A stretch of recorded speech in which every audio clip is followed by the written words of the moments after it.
Hello guys, welcome to Fiction Quest. So in this video, we will see, what if Naruto make contract with the world of DxD, One Piece for mating. If you enjoy these kinds of stories, don't forget to show us some love by hitting the like button and subscribing to the channel. Your support means the world to us. Now, let's start the story. Chapter 1. A contract forged in shadow and flame. The air in the Hokage's office was stale with the scent of old paper and dried ink. Outside, Konoha hummed with the vibrant life Naruto Uzumaki had fought and bled to protect. Children's laughter echoed up from the academy grounds, the clang of steel on steel rang from a distant training field, and the general murmur of a village at peace was a constant, soothing melody. It was a peace he had once only dreamed of, a peace paid for in blood, sacrifice, and the ghosts of friends who would never see it. Yet, for the past several weeks, a discordant note had crept into the symphony. Naruto leaned back in his chair, the wood groaning in protest. He ran a hand through his blonde hair, shorter now than in his youth but just as unruly. Mountains of paperwork covered his desk. A seemingly endless war fought with a pen instead of a kunai. Reports from Sunagaker, trade agreements with the Land of Waves, budget approvals for the Anbu. It was the mundane reality of the title. The part Jiraiya had conveniently left out of his stories. He picked up a scroll, his eyes scanning the familiar characters, but his mind was elsewhere. It was a feeling, subtle as a cha. NGE in barometric pressure before a storm. A wrongness. He'd first noticed it while practicing in his private training ground. He had gone to mold the chakra for a simple Rasengan, a technique as natural to him as breathing. But the energy had felt sluggish, tepid, like trying to draw water from a well that was slowly running dry. He'd compensated easily, of course, his reserves were vast enough. That a minor inefficiency was negligible. But he felt it. Kurama had felt it too, a low grumble of discontent from the seal on his soul. The fox described it as a faint, cloying sweetness in the air. The smell of rot hidden beneath a flower. Shikamaru had brushed it off as stress. "You're overthinking it, Naruto," his advisor had said, exhaling a plume of smoke from his cigarette outside the tower. "You've been Hokage for 5 years straight without a real break. You're just feeling the strain. It's troublesome, but it's normal." Naruto wanted to believe him. But the feeling persisted, a splinter under his fingernail. He could see it in the world if he looked hard enough. Jutsu from other shinobi seemed to flicker for a microsecond longer before stabilizing. The great barrier that protected the village felt strained, requiring more chakra than usual to maintain.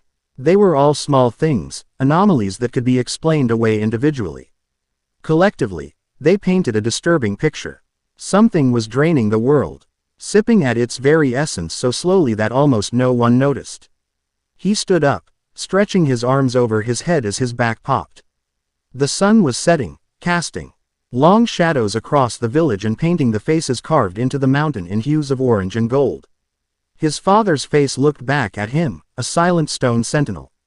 He needed some air. A simple body flicker took him from the stifling office to the top of his own stone likeness on the Hokage monument. The wind was stronger up here, whipping his cloak around him. The entire village spread out below, a sea of lights beginning to twinkle on as evening fell. This was his life's work.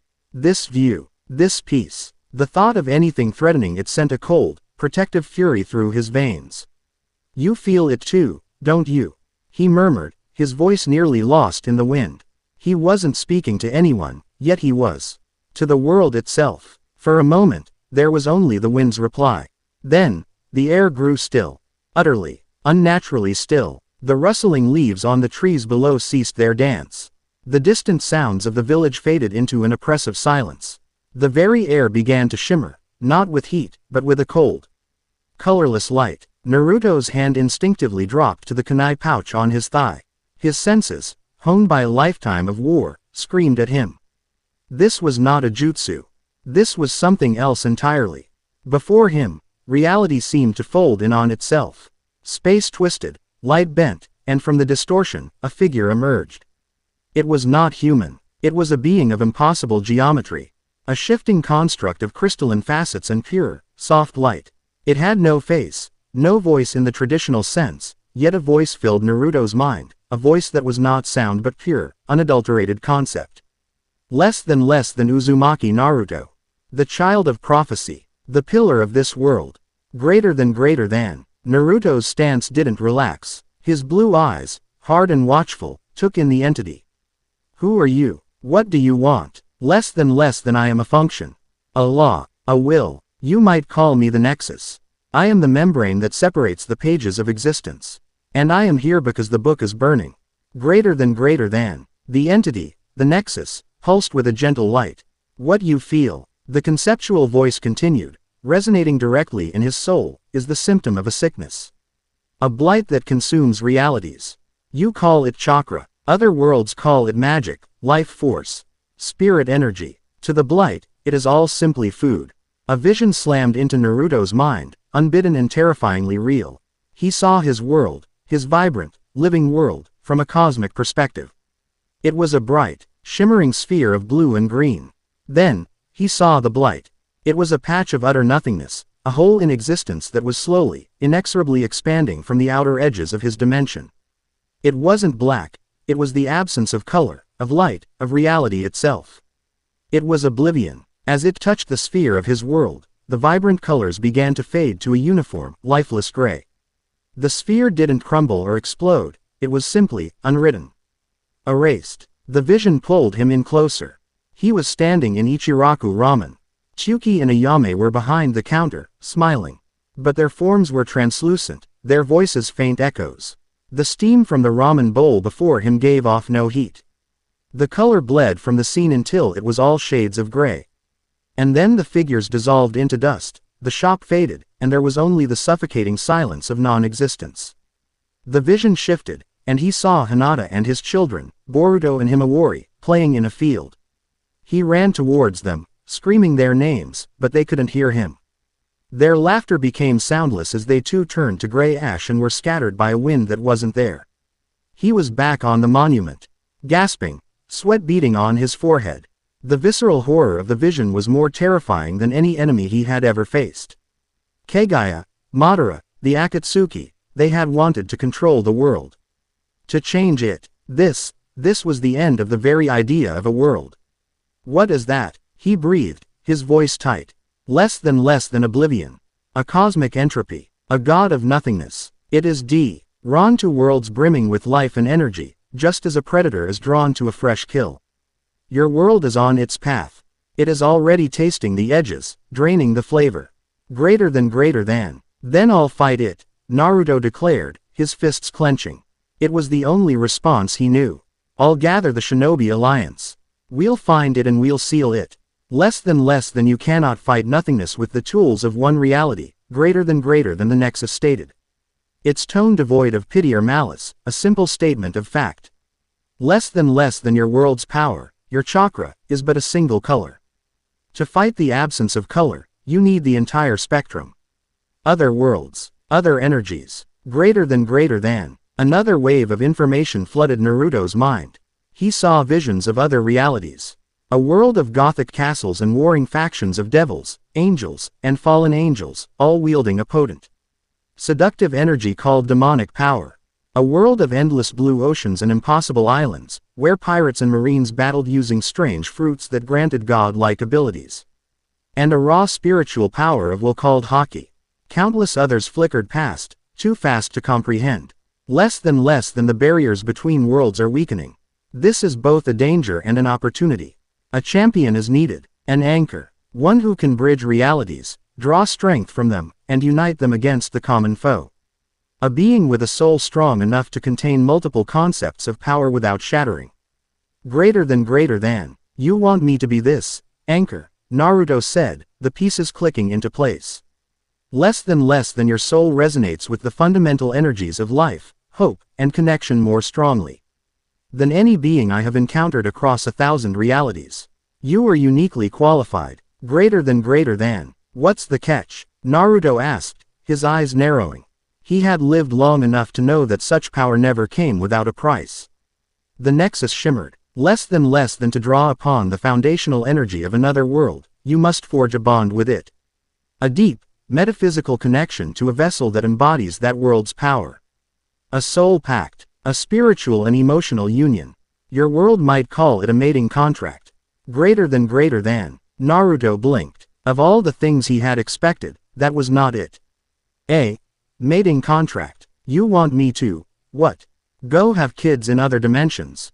Less than procreation can be a result of such a bond, but it is not the purpose. The purpose is the union itself. The bond must be genuine, forged in trust, respect, and shared experience. Through such a connection, you will be able to channel the very essence of that partner's world. Demonic energy will become as natural to you as chakra. The will of a conqueror will settle in your bones. But the connection is a two-way street. You will become their pillar, and they will become your gateway. Greater than. The weight of it all was crushing. Leave his village, his family. He was the Hokage. His duty was here. But the vision of his children turning to dust, that was a failure beyond comprehension.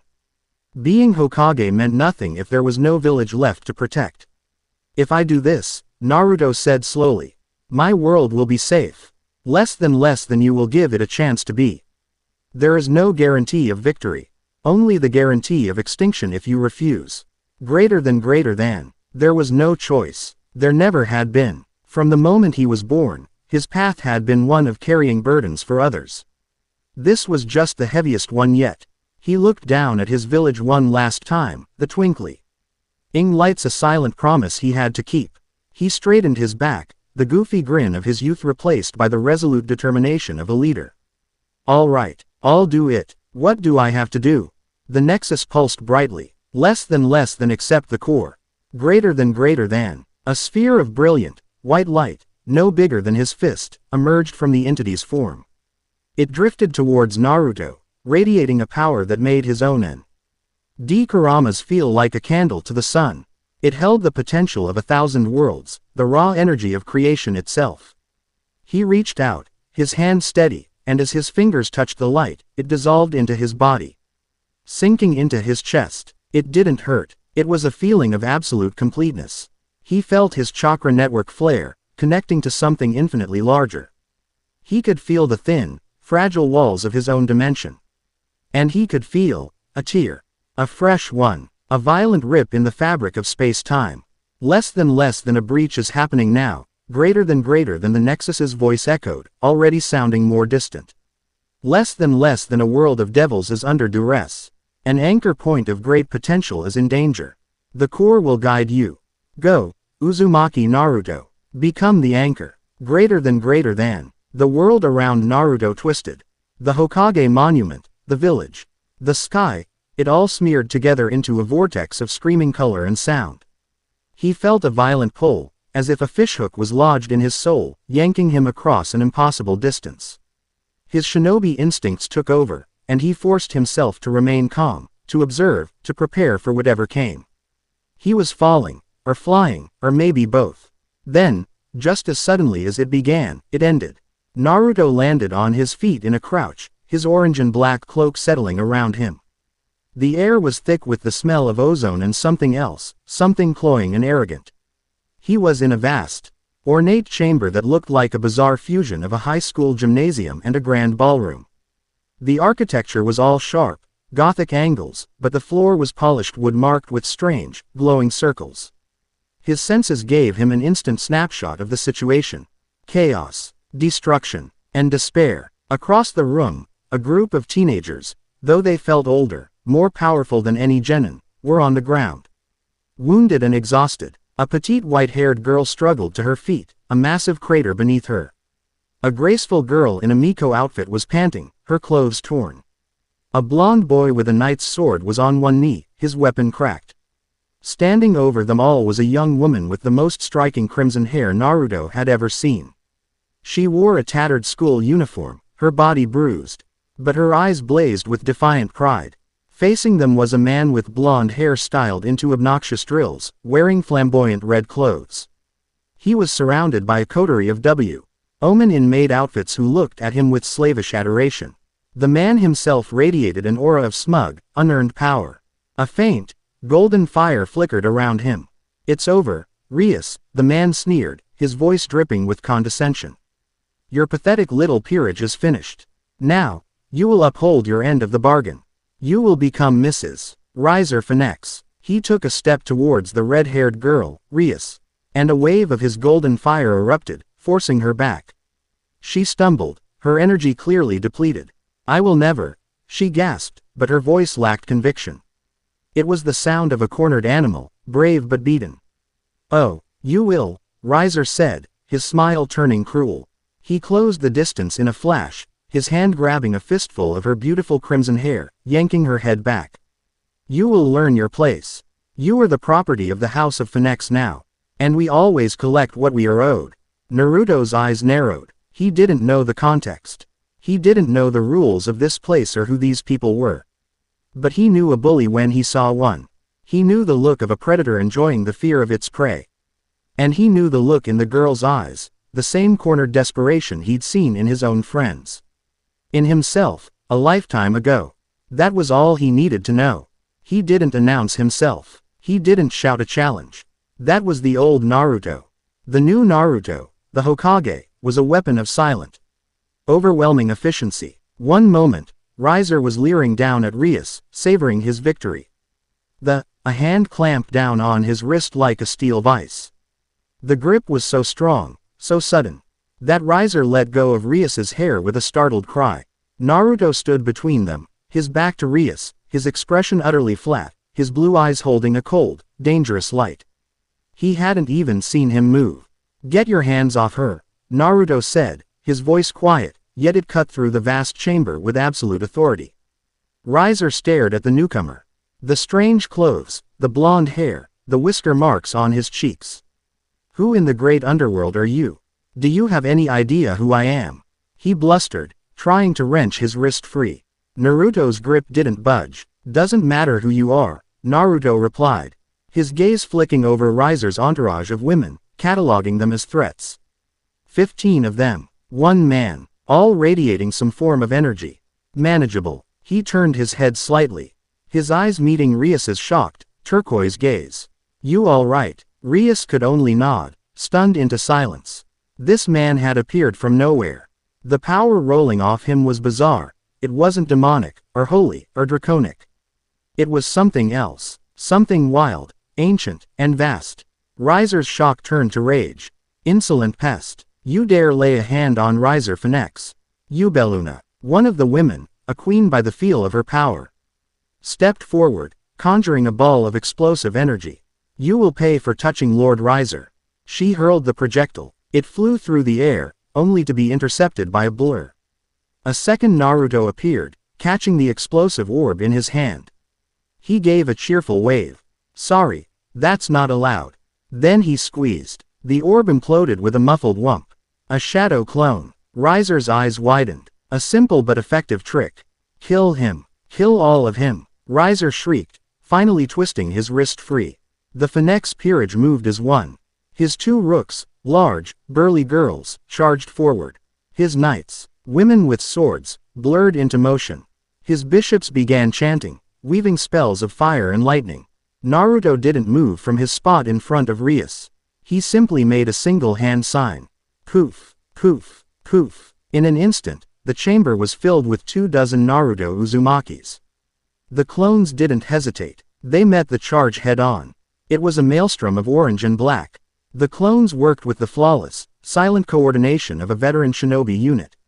One clone would engage a knight, parrying her blade with a kunai that seemed to appear from nowhere, while another swept her legs out from under her.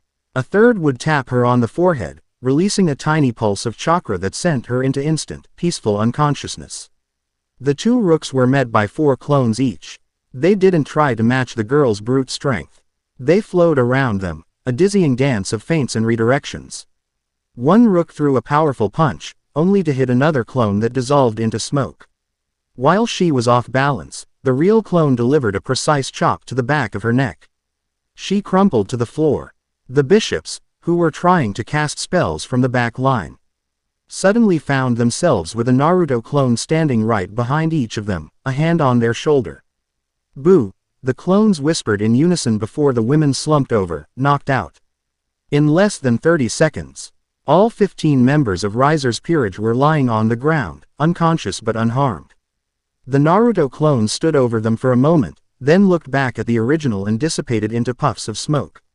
Their experiences and information flowing back to him. The entire hall was silent. Rias and her peerage, who had been prepared for a long, drawn-out fight, stared with wide-eyed disbelief. They had been systematically and utterly defeated by this man's forces, and this newcomer had neutralized them all in the time it took to draw a breath, without taking a single step away from her. Riser Phenex was apoplectic. His face was purple with rage. Impossible. How dare you? Do you know what this is? This is a sacred rating game. You have interfered. You were hurting her. Naruto cut him off.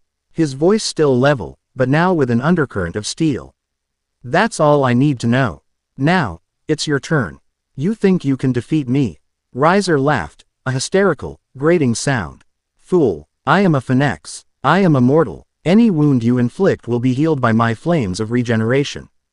Golden fire erupted around him, and a pair of magnificent fiery wings sprouted from his back.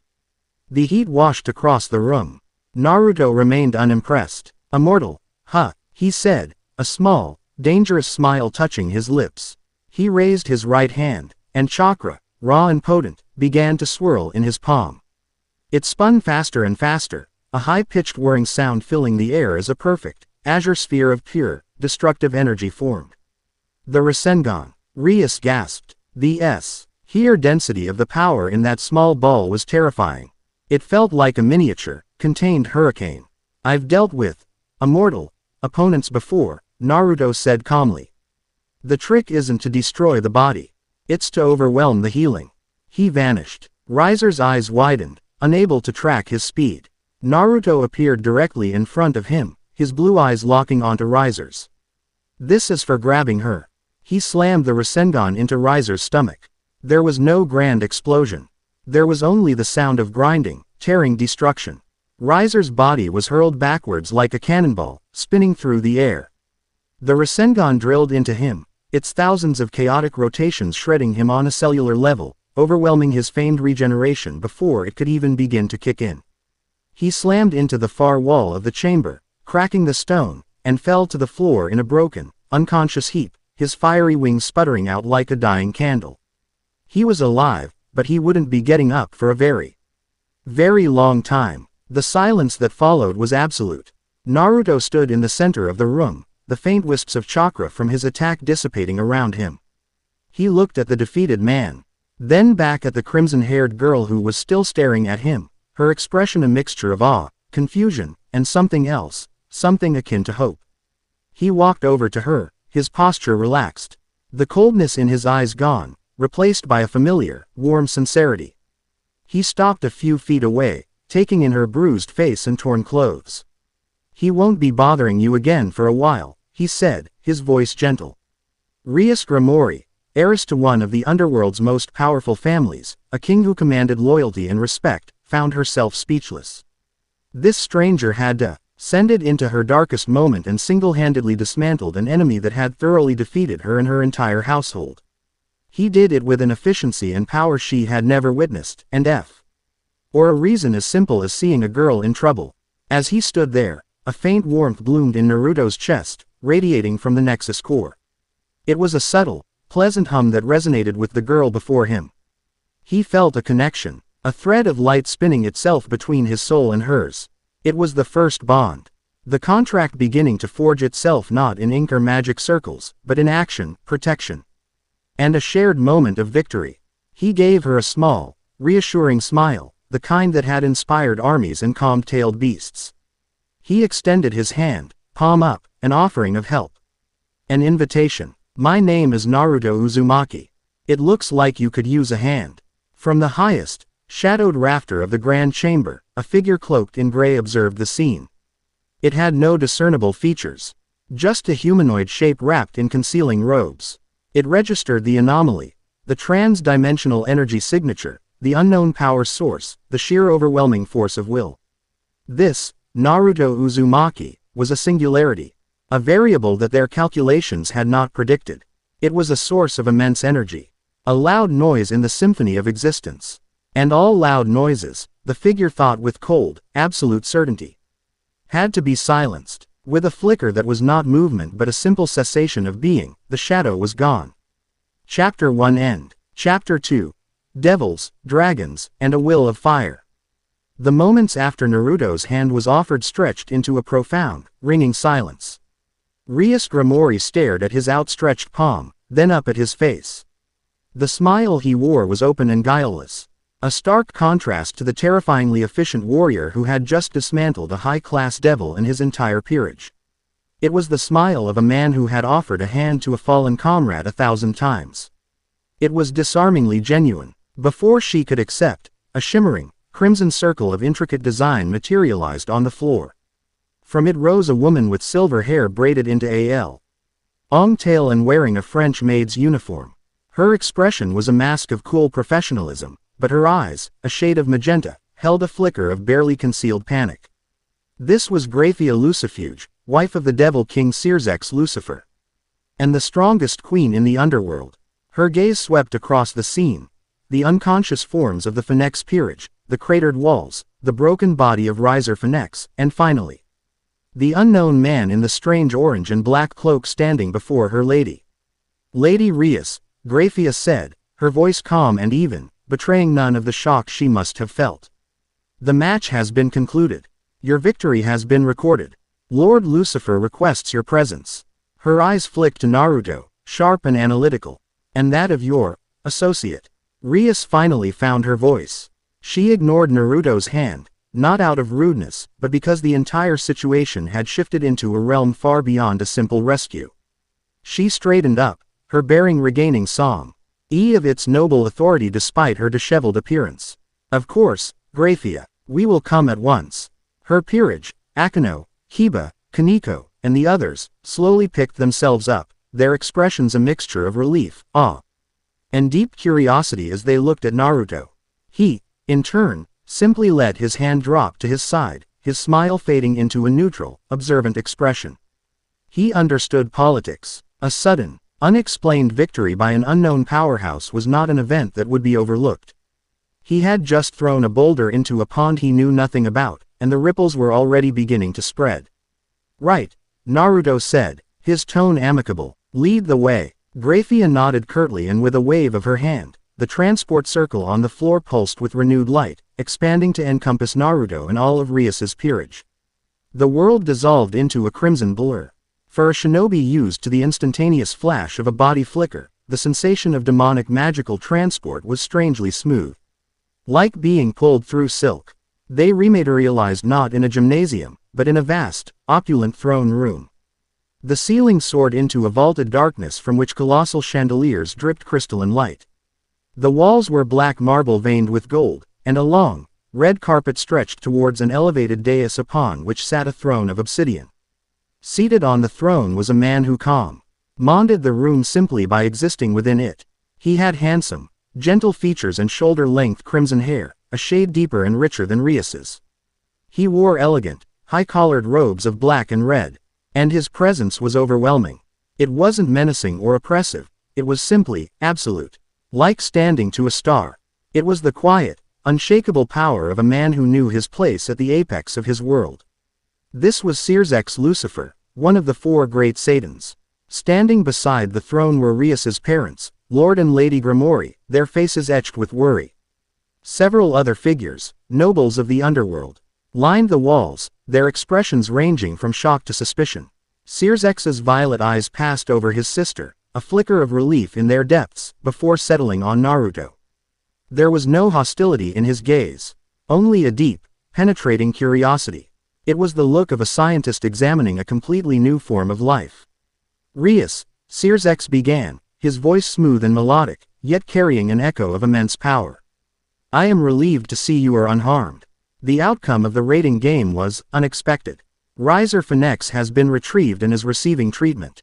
He will recover, eventually. Rias bowed her head. Brother, we will speak of your match later, Searsex interrupted gently. First, I believe we have an uninvited guest to thank for his timely intervention. His full attention was now on Naruto. You have my gratitude for protecting my sister. However, you are an unknown power in our world. You appeared from nowhere, wielding an energy that is not demonic, angelic, or draconic. You will understand that we have some questions. Who are you? And where do you come from? All eyes in the throne room were on Naruto.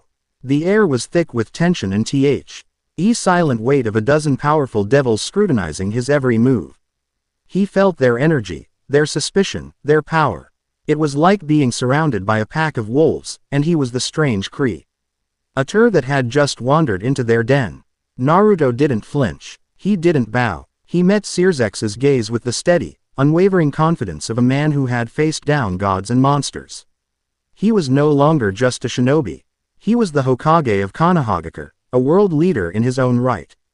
And he would speak to this devil king as an equal. My name is Naruto Uzumaki, he said, his voice clear and resonant, filling the cavernous room. As for where I'm from, that's complicated. Let's just say I'm from a place very far away, and I'm not here by choice. I was brought here. Brought here. By whom? Searsex pressed, leaning forward slightly, his interest piqued. By a situation, Naruto replied, choosing his words carefully. He couldn't reveal the nexus or the threat of oblivion. Dropping a bombshell like, our realities are being eaten by a cosmic void, would do more harm than good. He needed to build trust first. My world, and yours, are part of something much bigger than either of us realize. There's a threat coming, a danger that doesn't care if you're a devil or a human. It just consumes. I'm here to try and stop it. A murmur went through the assembled nobles. The explanation was vague, bordering on unbelievable. Yet Naruto delivered it with such utter conviction that it was impossible to dismiss outright. A threat to our world. One of the nobles, a stout man with a goatee, scoffed. The underworld has stood for millennia. We have faced wars with heaven and the fallen angels. We are not so easily threatened.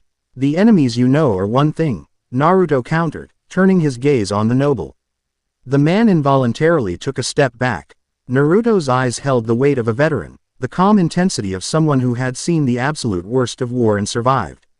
This isn't an army that wants to conquer you. It's a sickness that wants to erase you. It doesn't fight, it feeds. And it's already started. Searsex raised a hand, silencing the noble. He studied Naruto for a long moment, his gaze unreadable. You speak with great certainty. And you possess a power that allowed you to defeat a Phenex with ease. Words are one thing, but power is a truth we devils understand well. You claim to be a protector, but for all we know, you could be the vanguard of this very threat you speak of. It was a fair point. Naruto had expected it. I understand your suspicion, he said. Talk is cheap. You need proof of my intentions. And my strength. A slow smile spread across Searsex's face. It was a smile of genuine intrigue and excitement. Precisely. A demonstration is in order. A friendly spar, perhaps. Nothing to the death, of course. Just a chance for us to gauge your abilities, and for you to understand ours. It would go a long way towards alleviating the concerns of the council. The throne room went dead silent. The Devil King himself was challenging this unknown intruder. It was an unprecedented honor and a terrifying prospect. Even Rias looked at her brother in shock. Naruto, however, didn't seem fazed. He met the Devil King's smile with a grin of his own, a flash of the confident, battle-loving youth he used to be. A friendly spar with the guy in charge. Sounds good to me. It's been a while since I had a decent workout. The sheer audacity of his casual acceptance sent another wave of shock through the nobles. To them, Searsex was a being of unimaginable power, a fundamental force of their world. To this stranger, he was just a strong opponent. Searsex clapped his hands together, his smile widening. Excellent. Graphia, please prepare the arena. Lord and Lady Grimori, Rias, you and your peerage will be our honored guests for the match. The arena was a vast, floating island of rock in an isolated pocket dimension. A dark, starless sky stretched above, and a shimmering barrier of demonic energy enclosed the entire space. Naruto stood on one side of the flat, rocky battlefield. On the other side stood Searsex, who had shed his formal robes for a more practical combat uniform. Rias and her peerage watched from a magically projected viewing area, their faces a canvas of conflicting emotions. Are you sure about this, brother? Rias asked, her voice tight with worry. We know nothing about him. That is the point, my dear sister, Searsex replied, his voice echoing in the viewing area. His energy is foreign, but it is not malevolent. It is vibrant, like a miniature sun. I wish to see what it is capable of. Down in the arena, Naruto stretched his neck from side to side. Kurama grumbled within him, a low thrum of excitement. This one is strong, Naruto. Stronger than anyone you've faced since the war. Don't hold back too much. I know, Naruto thought back. But this isn't about winning. It's about making a point. The rules are simple. Naruto Uzumaki, Searsex called out, his voice echoing across the stone. The match ends when one of us concedes or is rendered unable to continue. Are you ready? Born ready, Naruto replied, settling into a loose, relaxed stance. Searsex smiled. Then begin. The Devil King didn't move. He simply raised his hand, and a small, crimson orb of energy, no bigger than a marble, formed above his palm. It looked harmless, but Naruto's sage-like senses, even without fully entering sage mode, screamed at him. That tiny orb was not energy. It was the concept of destruction, condensed into a physical form. It was the power of destruction, the signature ability of the Bale clan, perfected by Searsex to an art form. Naruto didn't wait to see what it would do. He vanished, not with a body flicker. He just moved, his legs pumping with chakra-enhanced speed, covering the 100-meter distance between them in the blink of an eye. He appeared at Searsex's side, his fists. Chi cocked back for a punch that could shatter steel. The punch never landed. A shimmering, transparent wall of the same destructive energy appeared an inch from Searsex's face, catching Naruto's fist. There was no impact. The kinetic energy of his punch was simply deconstructed. Unmade. Naruto immediately disengaged, flipping backwards. Searsex hadn't even flinched. Impressive speed, the Devil King commented casually, as if they were discussing the weather. But you will need more than that. He flicked his wrist. The small orb of destruction shot forward, not with incredible speed, but with an eerie, implacable certainty. It didn't fly. It simply moved, erasing the space between it and its target. Naruto's instincts screamed. He couldn't block it. He couldn't deflect it. He had to evade. He used a body flicker, reappearing on the other side of the arena. But the orb changed direction in midair, still heading straight for him. It was a homing missile of pure annihilation.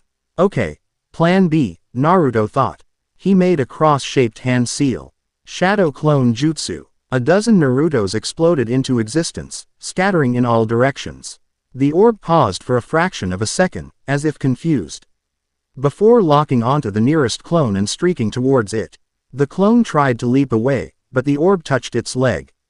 The clone didn't pop into smoke. It was erased from existence, from the leg up, with a silent, terrifying finality. The other clones didn't fare much better. Searsex waved his hand, and dozens more of the destructive orbs appeared, each one locking onto a clone and erasing it from reality. It was a display of casual, overwhelming power. In the viewing area, Rias's peerage was pale. He's just playing with him, Kiba muttered, his hand on the hilt of his sword. This is the power of a Satan, Akeno said, her usual playful demeanor gone, replaced by solemn awe. Naruto-kun is strong, but this is a different level of existence. Down below, the original Naruto was weaving through the rain of destructive orbs, his movements a blur. He was being herded, pushed into a corner. He knew a direct confrontation was foolish. He had to change the game. He clapped his hands together. Sage art. Massive Rasengan. He had to gather the natural energy quickly, but in this strange dimension, it felt thin and brittle. Still, he managed to draw in enough. A giant, swirling sphere of chakra, easily the size of a boulder, formed in his hands. He hurled it not at Searsex, but at the ground in front of him. The explosion was immense. A huge cloud of dust and rock fragments filled the arena, obscuring everything. Searsex calmly erected a barrier, the debris disintegrating before it could reach him. The smokescreen was a classic shinobi tactic, but against a being of his caliber, it was useless. He could sense Naruto's energy signature perfectly. But he wasn't sensing one signature. He was sensing dozens. From the dust cloud, a barrage of Rasengans flew out, each one held by a shadow clone. They weren't aimed at Searsex, but all around him, trying to box him in. Searsex simply gestured, and a wave of destructive energy radiated outwards, unmaking each Rasengan it touched. A clever diversion, Searsex said calmly. But where is the real attack? He got his answer a second later. From directly above, Naruto, the real one, had used the explosion and the clones as a feint to launch himself high into the air, hidden by the dust. He was now plummeting down, a new technique in his hands. Wind style. Rasenshuriken. The chakra in his hand transformed into a giant, four-pointed shuriken.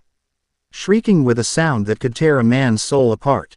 It was a jutsu that attacked on a cellular level, a storm of microscopic wind blades.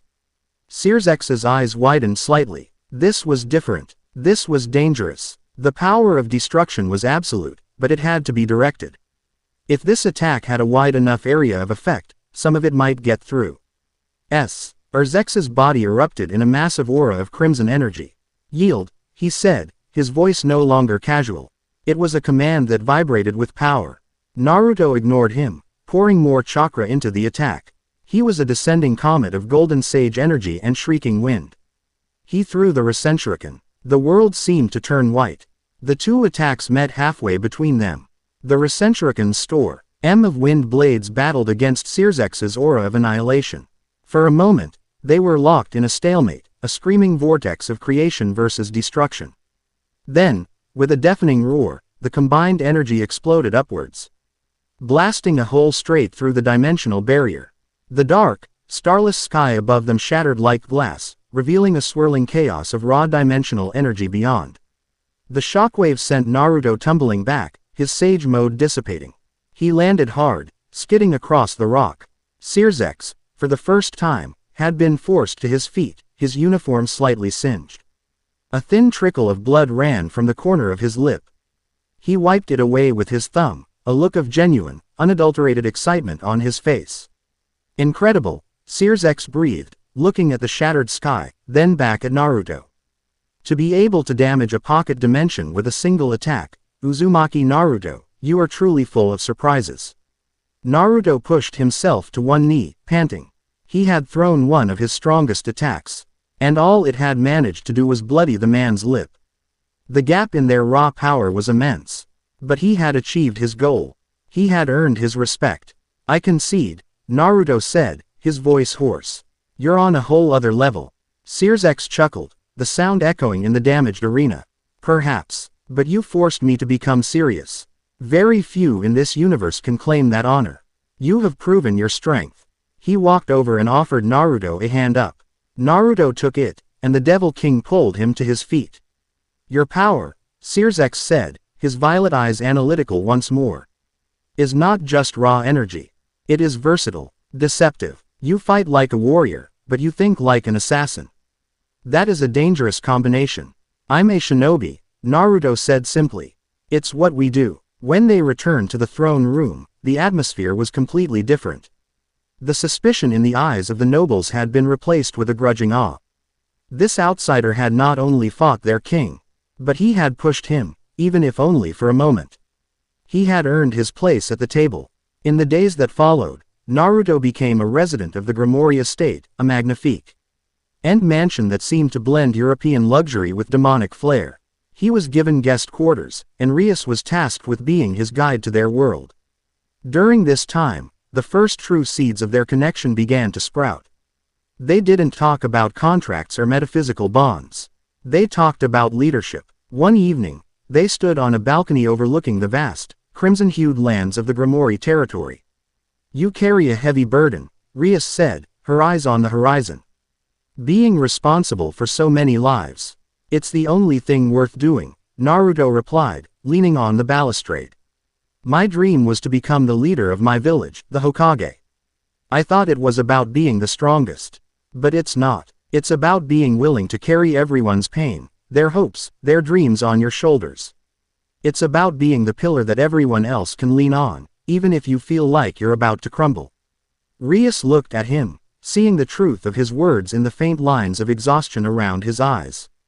The same lines she saw in her brother's face, the same lines she was beginning to see in her own reflection. As a king in the system of evil pieces, her peerage was her family, her responsibility. Their lives were in her hands.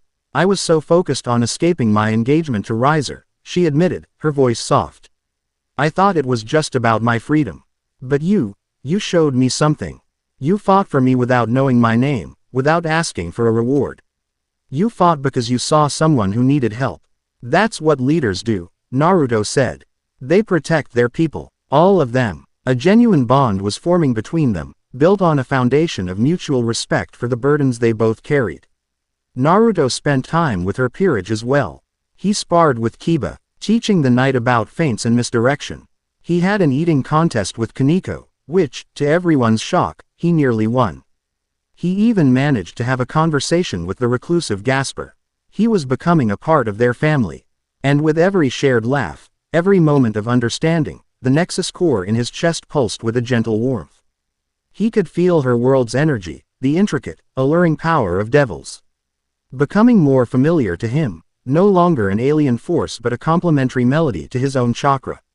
But the peace was not destined to last.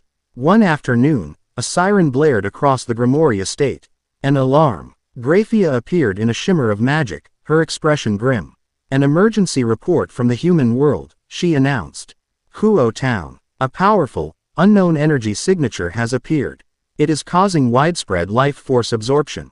Rias and Naruto exchanged a look. It's started. Let's go, Naruto said, his tone all business.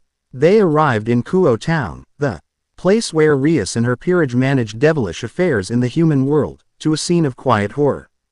It was late afternoon, and the streets around the local park were deserted. But it was the park itself that was the problem. The vibrant green grass was turning a sickly gray. The trees were brittle and withered, their leaves crumbling to dust. And in the center of the park, a creature floated a few feet above the ground. It was a herald of oblivion. It was vaguely humanoid, but its body was made of a substance that seemed to absorb the light around it. It had no face, just a smooth, featureless surface. It was a hole in the shape of a man, and a palpable aura of emptiness radiated from it, draining the life from everything it touched. A few stray animals that had wandered too close lay on the ground. Their bodies little more than desiccated husks. What is that thing? Akeno whispered, a chill running down her spine. That's it, Naruto said, his eyes narrowed. That's the sickness. It's disgusting, Rias said, her own demonic power flaring to life, a crimson aura surrounding her. It must be destroyed. She and her peerage moved to attack. Kiba shot forward with his sword, Kaneko charged with her fists raised. And Akeno summoned a bolt of holy lightning. Their attacks struck the herald. And did absolutely nothing. The sword passed through it as if it were smoke. The physical blow had no effect. And the lightning was simply absorbed. Swallowed by the nothingness. The herald turned its featureless face towards them. It raised an arm, and a wave of that life-draining emptiness washed over them. They all recoiled, feeling their strength, their very life force, being tugged away. We can't touch it, Kiba yelled, stumbling back. Naruto moved to the front of the group. He could feel it too. The leeching cold of the herald. But he also felt something else. The Nexus core in his chest was humming, and the bond he had forged with Rias was flaring to life. An idea, instinctual and insane, sparked in his mind. He began to form a Rasengan, the familiar blue sphere of chakra spinning to life in his hand. But this time, he didn't just focus on his own energy. He reached out with his senses, through the bond, and touched the crimson energy that defined Rias's world. Her power of destruction. He didn't ask for it. He didn't take it. He invited it. Rias gasped. She felt a strange pull on her own demonic power, a gentle but insistent call from Naruto. It wasn't hostile. It felt harmonious. She didn't fight it. She instinctively let her power flow towards him, alloying the invisible thread that now connected their souls. The effect was instantaneous. The blue Rasengan in Naruto's hand was infused with crackling, crimson energy. The perfect sphere became unstable, chaotic, surrounded by an aura of pure, destructive force. The sound it made was no longer a high-pitched whir, but a deep, guttural growl, the sound of a caged beast. It was a fusion of two realities, two concepts of power, held in the palm of his hand. What is that? Rias breathed, staring at the terrifyingly beautiful sphere of swirling blue and red energy. Something new, Naruto said, a grin of fierce determination on his face. He charged. The herald of oblivion turned to face him, its aura of emptiness intensifying. But this new Rasengan was different. It wasn't just energy. The chakra gave it form and rotation, while the power of destruction gave it the conceptual weight of annihilation. It was an attack that could not only damage the physical, but also unmake the metaphysical. Get erased, Naruto roared, slamming the hybrid Rasengan into the herald's chest. For the first time, the creature of nothingness reacted. A silent scream of agony seemed to ripple through reality as the destructive properties of the attack tore into its formless body. The rotational power of the Rasengan drilled deep, preventing it from dissipating. The herald of oblivion, the creature that could not be touched, was being ripped apart from the inside out. With a final, violent implosion of crimson and blue light, the herald disintegrated. It didn't leave a body or even dust. It was simply gone, completely and utterly annihilated. As the light faded, the draining aura vanished. A warm, life-giving breeze seemed to sweep through the park, and slowly, miraculously, the color began to seep back into the gray grass. The withered trees stood a little taller. Life was returning. Naruto stood there, panting, his hands still crackling with the residual energy. He looked back at Rias, and in that moment, their bond solidified. Tempered and hardened in the crucible of their first true battle together. He had channeled her world's power, and she had trusted him with it completely. They both felt the immense, terrifying, and exhilarating potential of their connection. They were stronger together, and in the depths of the void, a great and terrible consciousness took notice. A morsel of its essence had been not just defeated, but utterly destroyed. It turned its vast, unfeeling attention towards the tiny, bright spark of defiance that had dared to fight back. Chapter 2 End. Chapter 3. The Empress and the Maelstrom. The victory in Kuo Park was hollow. The herald was gone, but the chilling emptiness it represented lingered in the air like a phantom limb. Back in the opulent safety of the Grimoire estate, a heavy silence hung over Rias's peerage. They had faced gods, dragons, and fallen angels, but the creature in the park had been different. It was the first enemy they had encountered that felt truly, fundamentally wrong. Naruto stood with Rias, Searzex, and Graphia in a private study, a shimmering magic circle on the floor connecting them to a concerned Seraphal Leviathan and Ajuka Beelzebub. The mood was grim. It absorbed every form of energy we threw at it, Rias reported, her arms crossed tightly. Physical attacks passed through it. Only Naruto-kun's fused technique had any effect. Searzex's expression was thoughtful, a fusion of your power of destruction and his chakra. Ajuka, your thoughts. The calm, green-haired Satan on the other side of the connection stroked his chin. Fascinating. The power of destruction operates on a conceptual level, erasing what it touches. This creature of oblivion, as Naruto-kun calls it, seems to be a being of pure entropy. It's possible that only a power that can deconstruct existence itself can harm something that is, by its nature, the absence of existence. It's like fighting a shadow with a torch that burns away the very concept of darkness. So we need more torches, Naruto said, cutting to the heart of the matter. Everyone looked at him. That thing was just a scout. A feeler. When the real enemy comes, one new trick isn't going to be enough.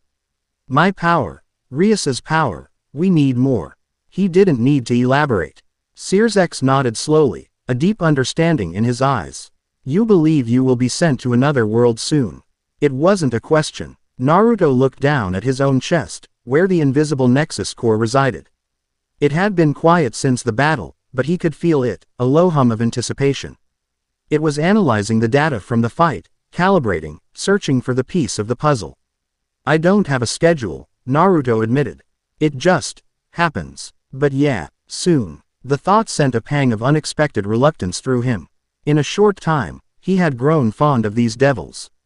He respected their strength, their loyalty, their surprisingly human emotional depth.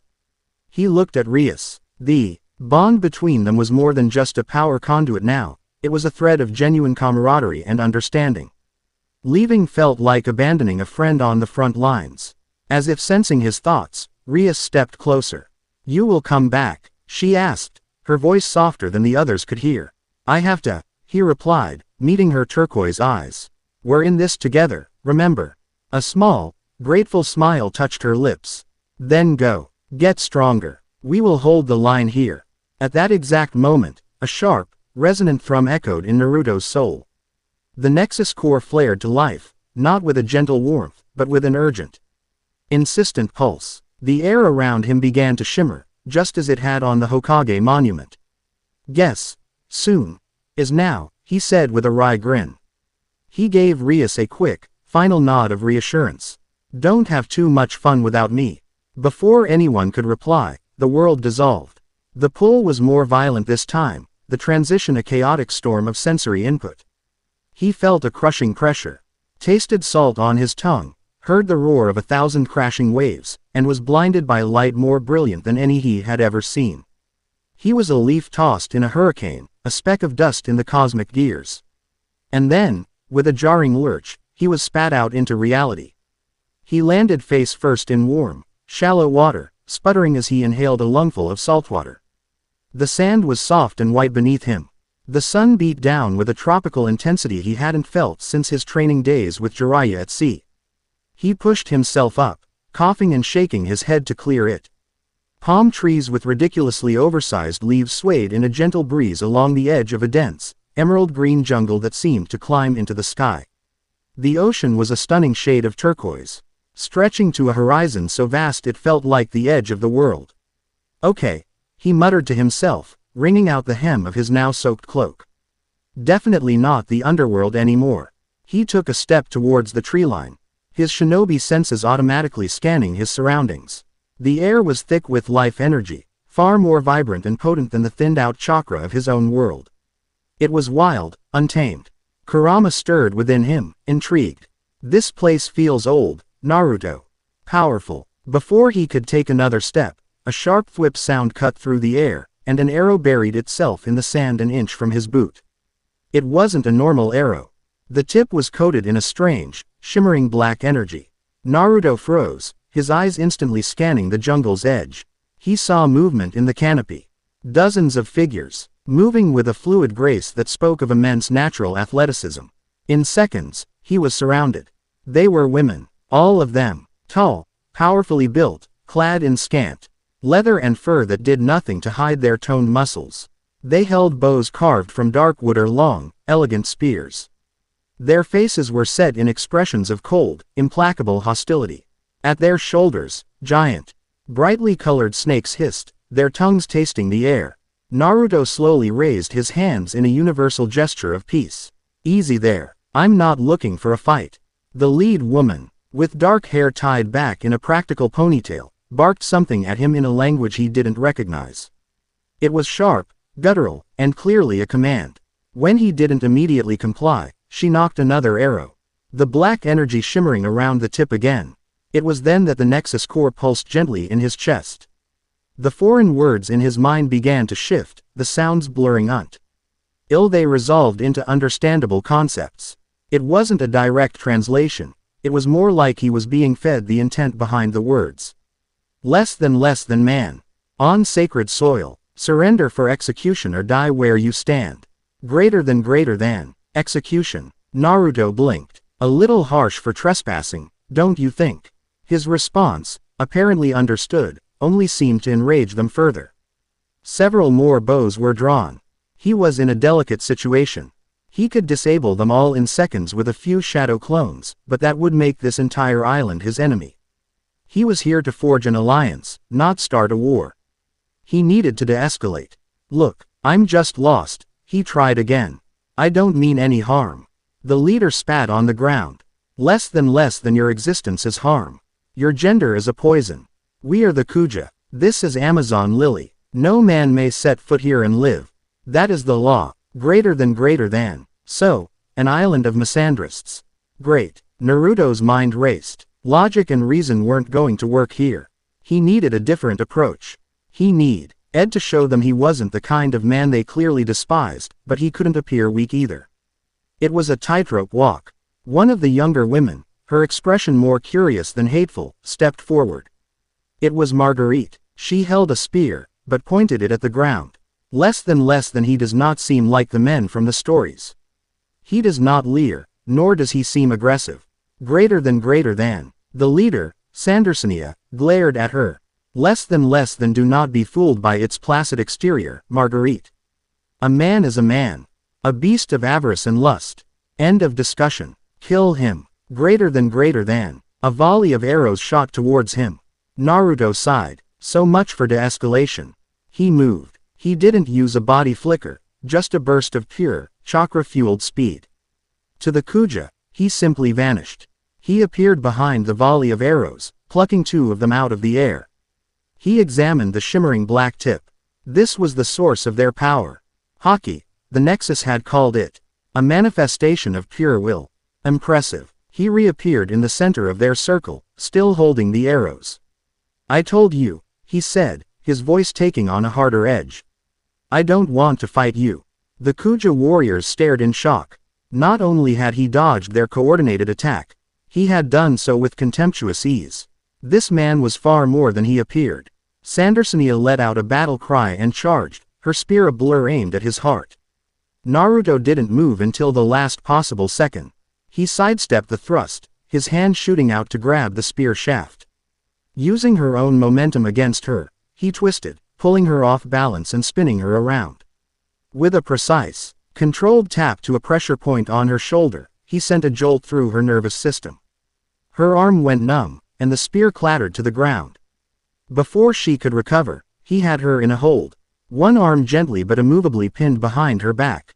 This can all stop right now, he said, his voice low and calm, to her ear. Just take me to your leader. We need to talk. For a moment, there was a standoff. The Kuja were hesitant to attack with their commander held hostage. Sandersonia struggled, but his grip was like iron. Finally, realizing the futility, she spat out a single word. Less than fine. Greater than. Naruto released her immediately. She stumbled forward, rubbing her shoulder and glaring at him with a mixture of hatred and grudging respect. He had defeated her without a single punch, without causing any real injury. It was a display of control she had never seen before. The journey to the Kuja capital was a tense affair. Naruto was surrounded, a prisoner in all but name. They led him through the dense jungle and into a city that took his breath away. It was carved from the trunk of a colossal, island-sized tree, with buildings and rope bridges connecting various levels in a stunning display of natural architecture. The inhabitants, all women, stopped and stared as he was led through the streets, their expressions a universal mask of shock and disgust. He was brought to a massive, open-air arena at the heart of the city. Thousands of Kuja warriors filled the stands, their voices a hostile buzz. At the far end of the arena was a throne, and on it sat the most beautiful woman Naruto had ever seen. She was impossibly tall and slender, with long, straight black hair that fell to her waist. Her features were perfect, aristocratic, and set in an expression of supreme arrogance and boredom. She wore elaborate, revealing robes that accentuated her flawless figure, and a massive, white snake with pink markings was coiled lazily behind her throne. This was Boa Hancock, he pirate empress and ruler of Amazon Lily. She looked down her perfect nose at Naruto, who was forced to his knees in the center of the arena. Her sisters, Sandersonia and Marigold, stood beside her throne, whispering to her about what had happened on the beach. So, Hancock said, her voice a silken melody that dripped with condescension. This is the filthy beast that trespassed upon my island and dared to lay its hands on my sister. Quote, she stood and glided to the edge of the platform, looking down on him as if he were an insect. You were in the presence of the pirate empress, Boa Hancock. Your life is now forfeit. However, because I am merciful, I will allow you a quick death. But first, you will be judged. She struck a pose, leaning so far backwards that she was almost parallel to the ground, and pointed a finger at him. It was a ridiculous, physically impossible posture, yet she held it with an air of absolute authority. By my beauty, she declared, you shall be turned to stone. Mellow. A beam of pink, heart-shaped energy shot from her fingertips and flew towards Naruto. In the stands, the Kuja women swooned, clutching their chests. Oh, the Empress is so magnificent. He is doomed. Naruto watched the beam approach. He felt the energy it contained. A bizarre, intoxicating power designed to exploit attraction and lust. But as he looked at Hancock, he didn't feel lust. He saw a leader, a powerful woman hiding a deep-seated pain behind a wall of arrogance. He saw a responsibility. His mind was on Konoha, on his family, on the chilling emptiness of the herald, on the promise he'd made to Rias.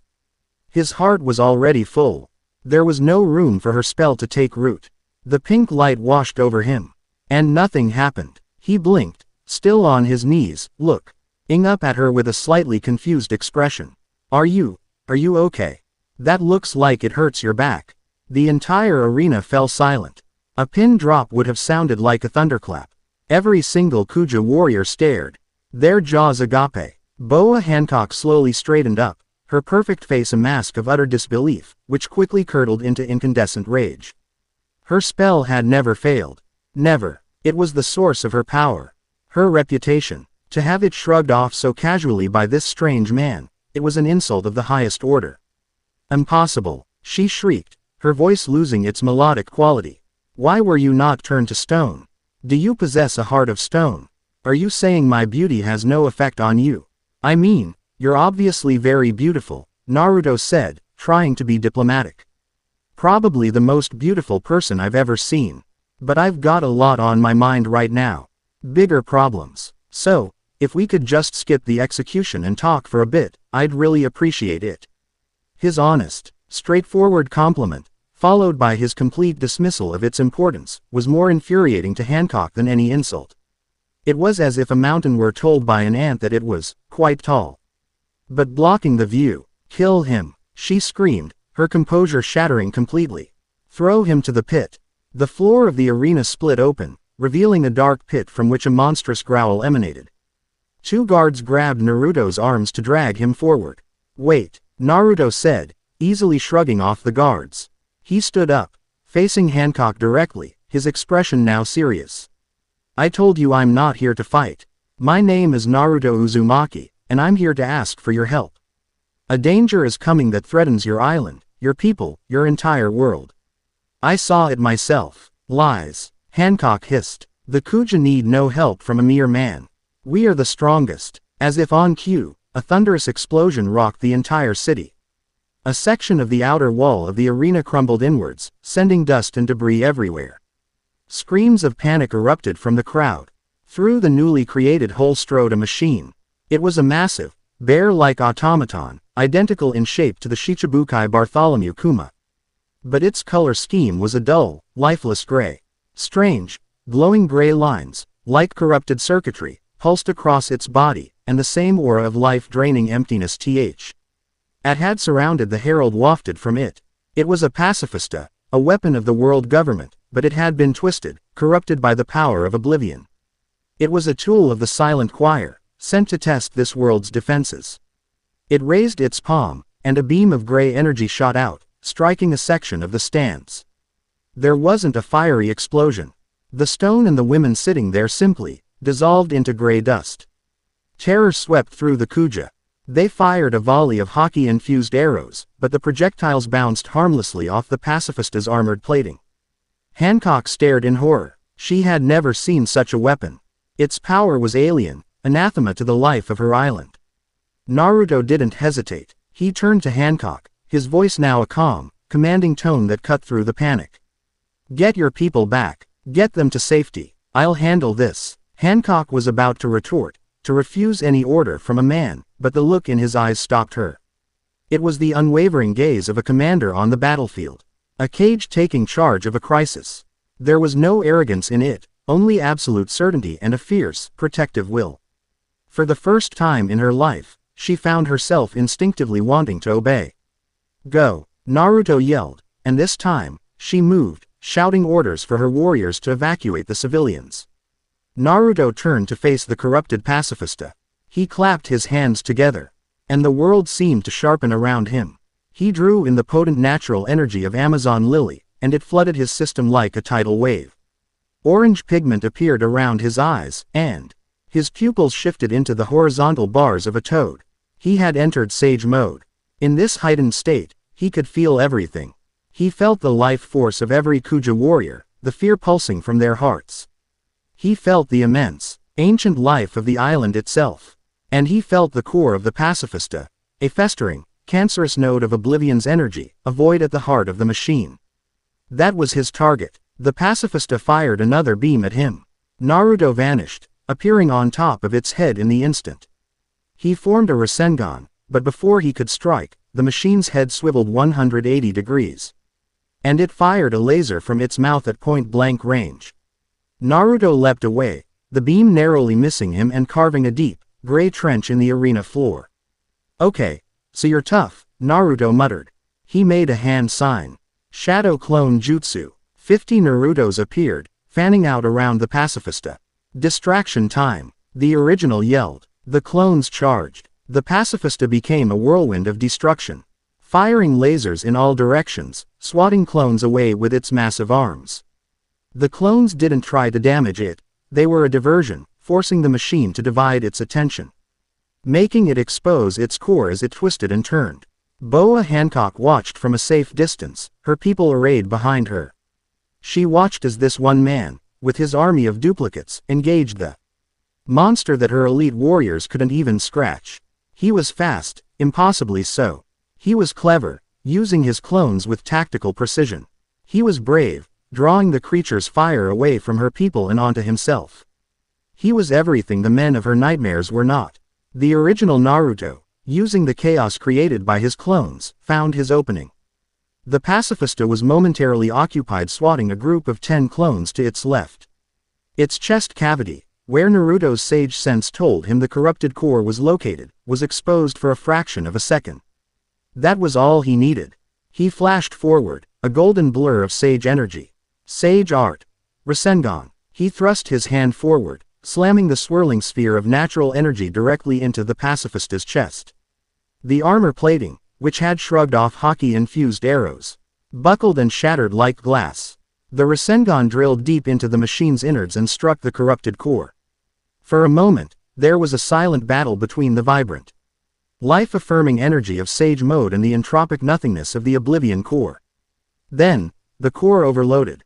The gray lines on the pacifista's body flashed erratically, and a high-pitched whine emanated from its body. "Everyone get down," Naruto yelled, leaping backwards. The pacifista exploded, not outwards in a ball of fire, but inwards.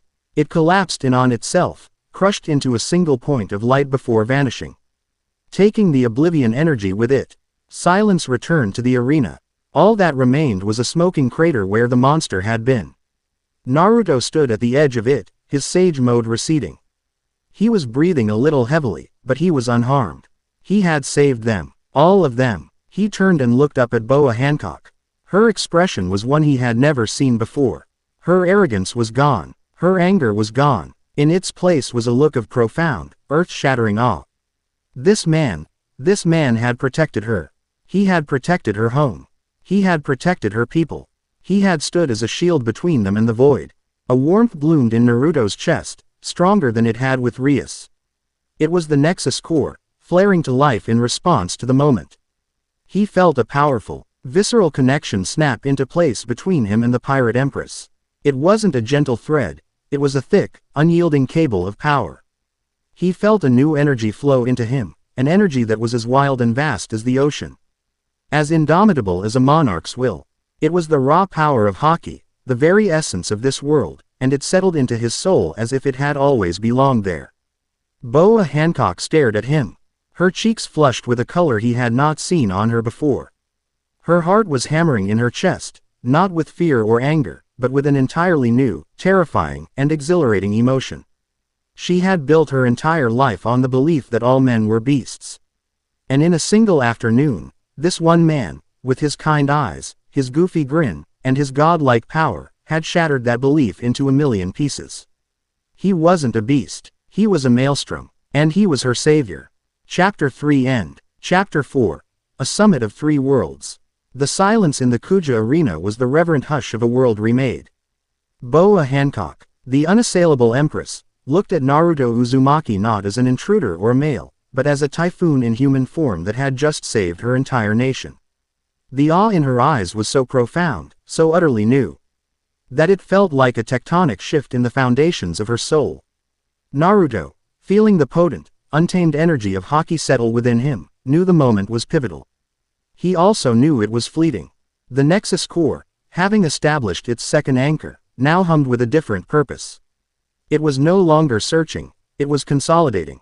He felt a gentle but insistent pull, not towards a new, unknown reality, but back towards his own. Back home. He had to move quickly. He walked towards the platform where Hancock stood, her sisters flanking her, their own expressions of shock mirroring her own. The thousands of Kuja warriors parted before him like the sea, a path of respect cleared for the man who had faced the unkillable machine. "Hancock," he said, his voice calm and direct as he reached the base of the dais. "I have to go. But this isn't over. That machine was just a messenger. The real threat is still out there." Her name, spoken so familiarly by him, sent a jolt through her. No one dared address her so informally. Yet from him, it felt right. "Go," she repeated, the word sounding foreign on her tongue. "Where?" "Home," Naruto replied. "My village. But this problem is bigger than my home, and it's bigger than your island. The only way we survive is if we work together." He looked her directly in the eye, his gaze unwavering. "I need you to come with me." The request was audacious, impossible. For the Empress of Amazon Lily to leave her island, to abandon her people and follow a man into an unknown world, it was unthinkable. Her sisters, Sandersonia and Marigold, looked ready to protest, to call him a heretic. But Hancock didn't hear them. She only heard him. He wasn't commanding her. He was asking. He was treating her not as a beautiful object to be conquered or a queen to be petitioned, but as an equal. A vital ally. He needed her. The thought was as intoxicating as her own perfume. "My people. I cannot abandon them," she said, her voice betraying a hint of internal conflict.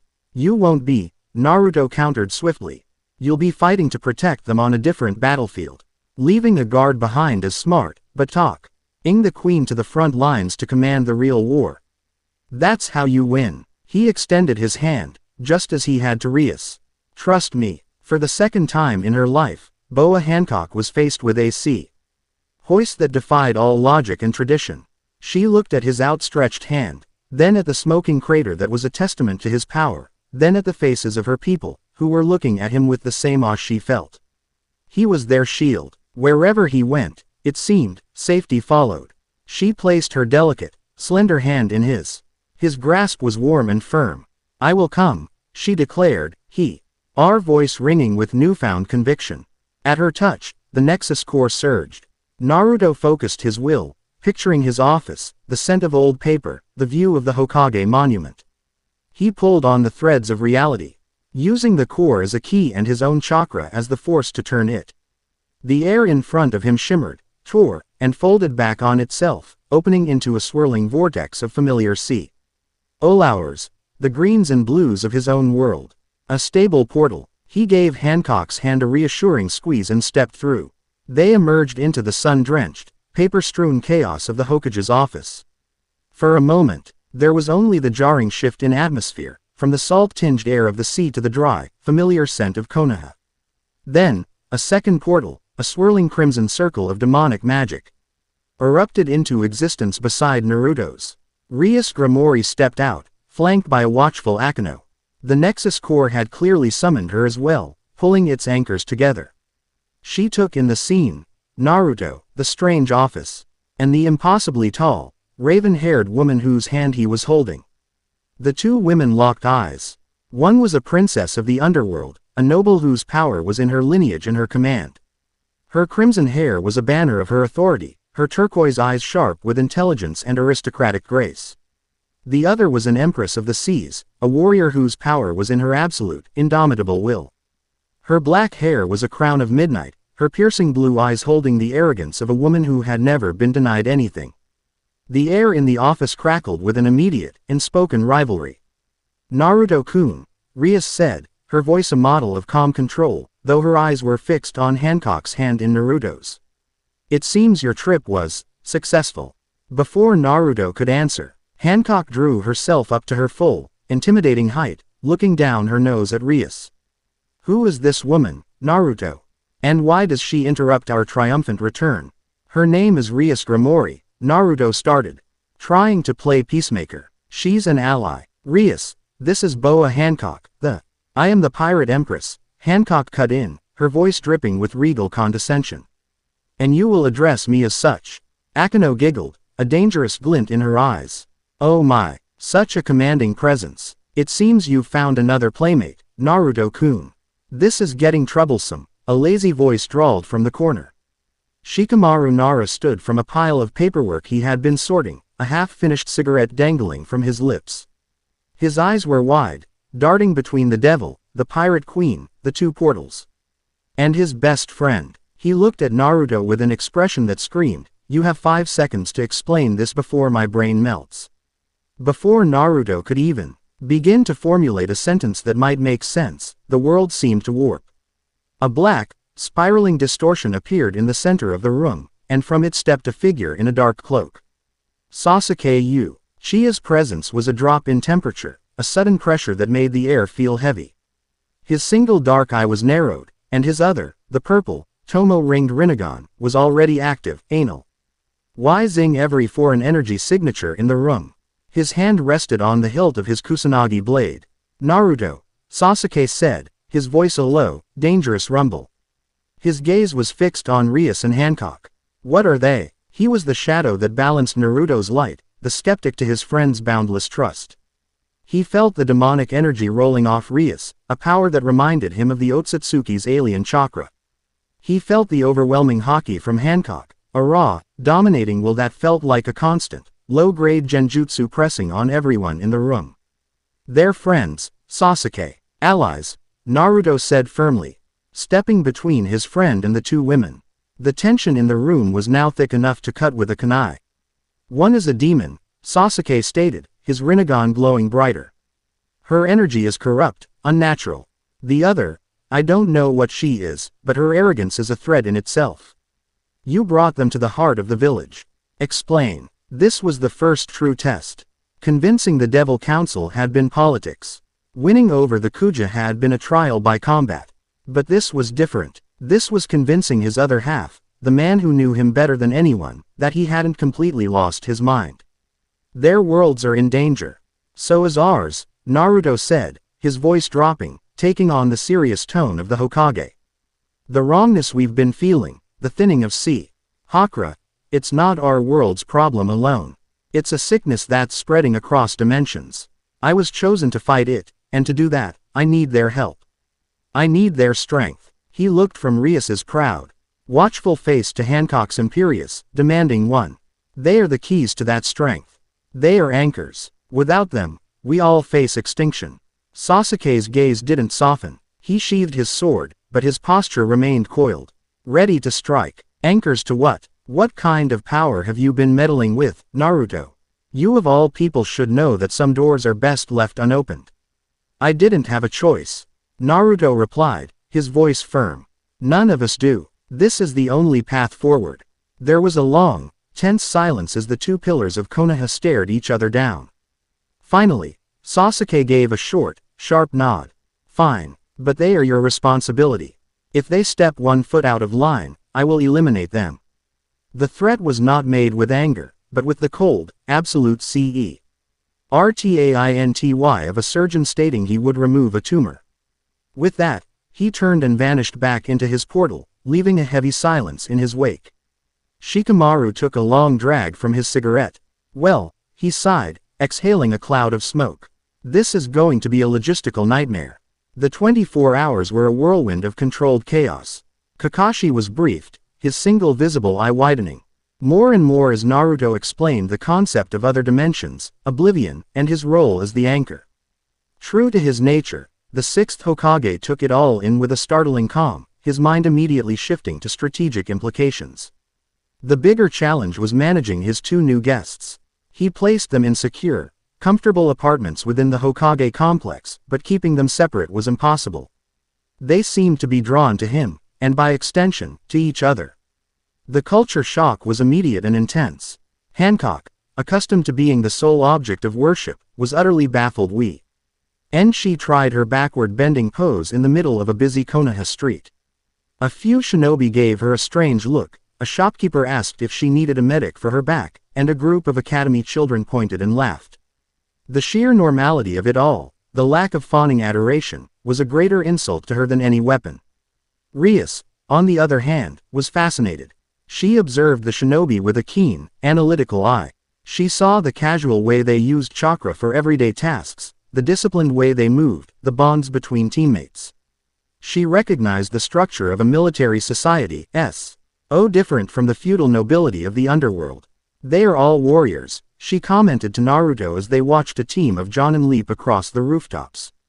Even your non-combatants have a hardness to them. A resilience. We've had to be, Naruto said simply. Our peace is a new thing. We're still learning how to live in it. The rivalry between the two women simmered constantly. It wasn't overt, but it was there in every sharp glance, every subtly barbed comment. When Naruto took them to Ichiraku for ramen, insisting it was a vital part of Konoha's culture, it turned into an undeclared competition. This peasant food is surprisingly palatable, Hancock declared, delicately lifting noodles with her chopsticks. It's delicious, Rias countered with a warm smile at Yuki. A simple dish perfected into an art. It speaks to the soul of this village. They both watched Naruto inhale 3 bowls in under a minute, their expressions a mixture of disgust and fascination. The one thing they could agree on was that his table manners were atrocious. But beneath the petty competition, something else was growing. A grudging respect. They were both leaders, both powerful women burdened by immense responsibility. They saw in each other a reflection, however distorted, of themselves. The true purpose of their gathering, however, was far more serious. In the most secure bunker beneath the Hokage Tower, a room shielded by seals that could repel an army, Naruto convened his summit. He sat at the head of a large, circular table.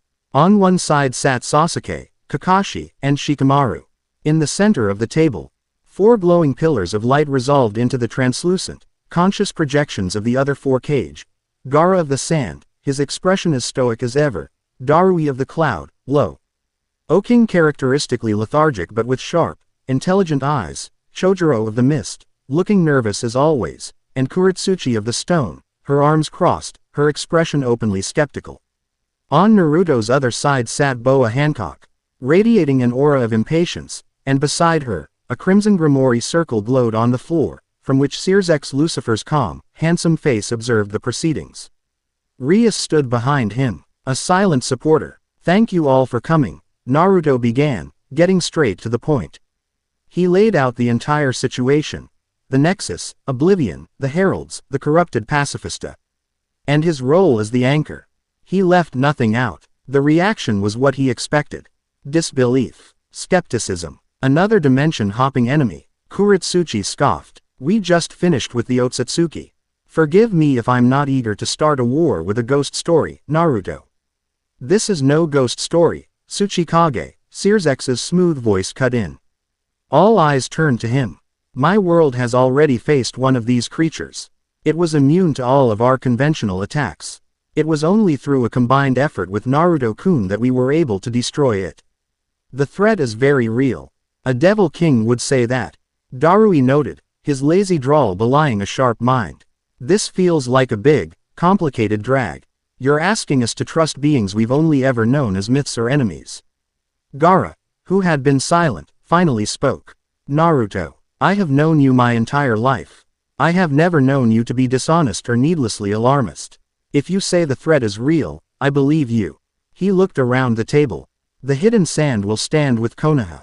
Gaara's immediate, unwavering support shifted the balance in the room. Hancock, who had been looking utterly bored, finally spoke up, her voice commanding immediate attention. My island was attacked by a soulless automaton of steel, powered by this, nothingness, she declared, her eyes flashing.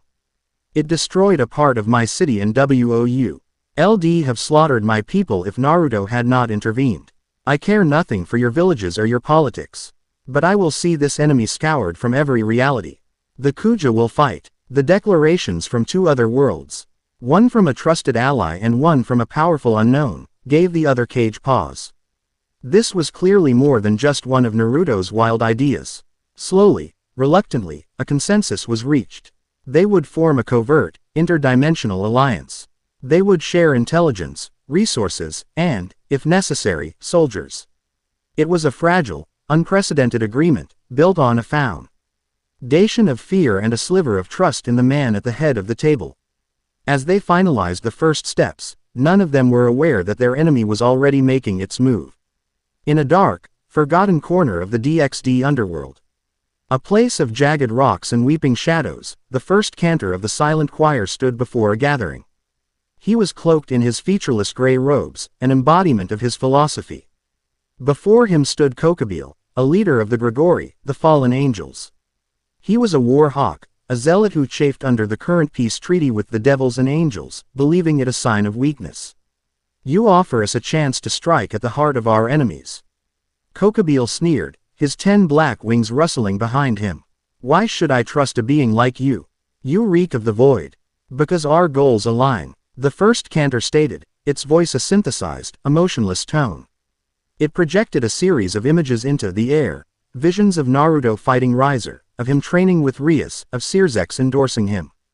The boy, Naruto Uzumaki, is a singularity, a nexus of power that is drawing the attention of oblivion. He consorts with devils, our sworn enemies. He is the epicenter of the coming storm. His very existence destabilizes the barriers between worlds. The cantor was a master of manipulation. It presented the truth, but framed it in a way that fed Kokobile's paranoia and hatred. It made Naruto the cause, not the solution. He is a disease, the first cantor concluded. And you are the surgeons who can remove him. I can provide you with his location. A world ripe with energy. But whose people know nothing of holy power. You can tear out the heart of the Grimoire-Lucifer alliance and be hailed as the saviors of your race. Kokobile's eyes gleamed with fanatic light. This was the chance he had been waiting for. A holy war. A chance to prove the superiority of the fallen angels. Give me the coordinates, he hissed. Back in Konoha's bunker, the summit was concluding. It is settled, then. Naruto said, Shikamaru will coordinate intel between us. For now, we wait and prepare. Suddenly, a piercing siren wailed through the entire complex. Red lights flashed, bathing the room in an emergency glow. A Jonin from the sensory division appeared in the doorway, his face pale. Hokage-sama, the village's outer barrier has been breached. At multiple points, we're under attack. Naruto was on his feet in an instant. By who? We don't know, sir. They look like people with black wings. They're using some kind of light-based weaponry. Searsex's calm expression hardened. Fallen angels. Naruto's head snapped towards the Devil King. They're your problem. Why are they here? I do not know, Searsex said, his voice grim. But I suspect they have been misled. Doesn't matter now, Sasuke said, his hand already on his sword. They're here, and they're attacking our home. The fragile alliance, not even an hour old, was about to receive its baptism by fire. Naruto didn't hesitate. His voice boomed with the authority of the 7th Hokage. Gaara, Kage, secure your villages and prepare for potential incursions. Searsex, I need intel on this faction, now. Kakashi-sensei, Sasuke, with me. Hancock, Rias, you too. Welcome to Konoha. Hope you survive the experience. He blurred out of the room, a flash of orange and yellow. The battle for the fate of 3 worlds had just begun. Not in a far-flung dimension, but in the streets of his own home. Legions of fallen angels poured through tears in the sky, their spears of holy light raining down on the peaceful village. At their head, Kokobile laughed, his eyes fixed on the Hokage Tower. For the glory of the Grigori, he roared. Death to the Singularity. Chapter 4 End. Chapter 5. Red Line, Crimson Magic, and Conqueror's Will. The sky above Konoha was a canvas of chaos. Spears of brilliant, holy light rained down, carving sizzling trenches into streets and homes, while the dark, feather-edged forms of fallen angels swarmed through the air. The peace of the village had been shattered, replaced by the shrieks of alarms and the clarion call of battle. For the shinobi, it was a sudden, brute, reminder that peace was a state to be defended, not a permanent condition. At the epicenter of the assault, the battle was less a desperate defense and more a terrifyingly efficient purge. Naruto Uzumaki was a golden comet, a blur of Sage of 6 Paths mode energy that moved through the enemy ranks like a surgeon's scalpel. Where he went, fallen angels were not just defeated, they were overwhelmed. Their light spears shattering against his truth-seeking orbs, their bodies sent flying by punches that carried the weight of a mountain. Beside him, Sasuke Uchiha was a whirlwind of black and purple. His perfect Susanoo, a colossal avatar of amethyst chakra, carved swaths through the invading legions. Arrows of lightning and blades of pure energy scythed through the air, and his Rinnegan teleported him across the battlefield. appearing behind enemy commanders to end their threat with a single, silent strike. The two of them, working in tandem, were a force of nature, their lifelong bond a symphony of destruction. But they were not alone. From the rooftop of the Hokage Tower, a wave of crimson energy, the very essence of destruction, erupted outwards. Rias Grimori, her face set in a look of cold fury, unleashed her power, erasing a squadron of angels from existence. At her side, Akeno giggled, her usual playful sadism on full display as she called down colossal bolts of holy lightning.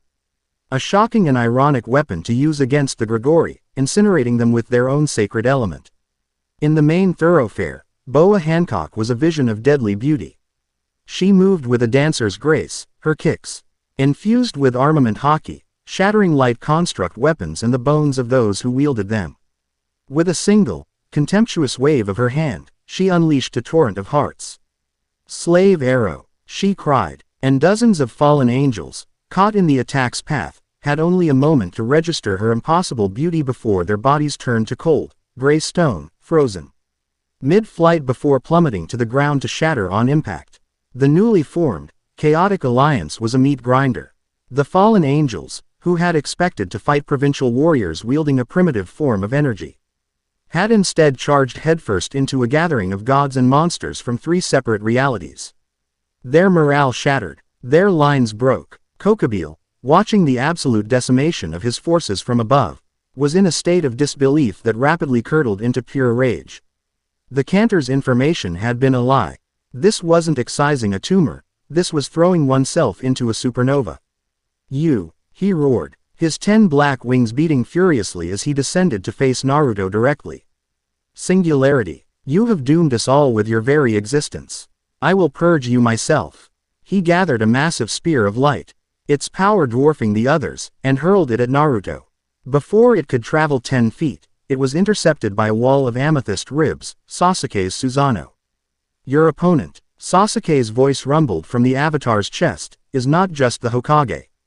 Naruto appeared beside Kokobile in a flash of yellow light, a Rasengan already spinning in his hand. It's over. But before Naruto could strike, reality itself seemed to glitch. A portal, not of light or darkness but of silent, featureless gray, opened behind Kokobile. A tendril of the same substance lashed out, wrapping around the fallen angel's chest.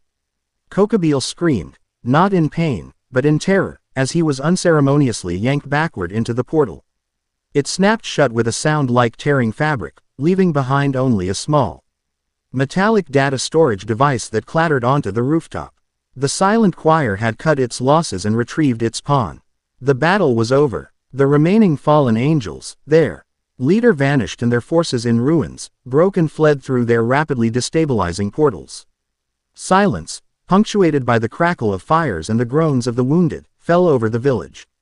The victory was decisive, but the questions it raised were terrifying. In the debriefing bunker, the mood was tense. The data chip Kokobile had dropped was a treasure trove. With Ajuka Beelzebub's magical expertise and Shikamaru's genius-level intellect working in tandem, they cracked its encryption in under an hour. It's just as we feared, Shikamaru said, pointing to a map projected from the device.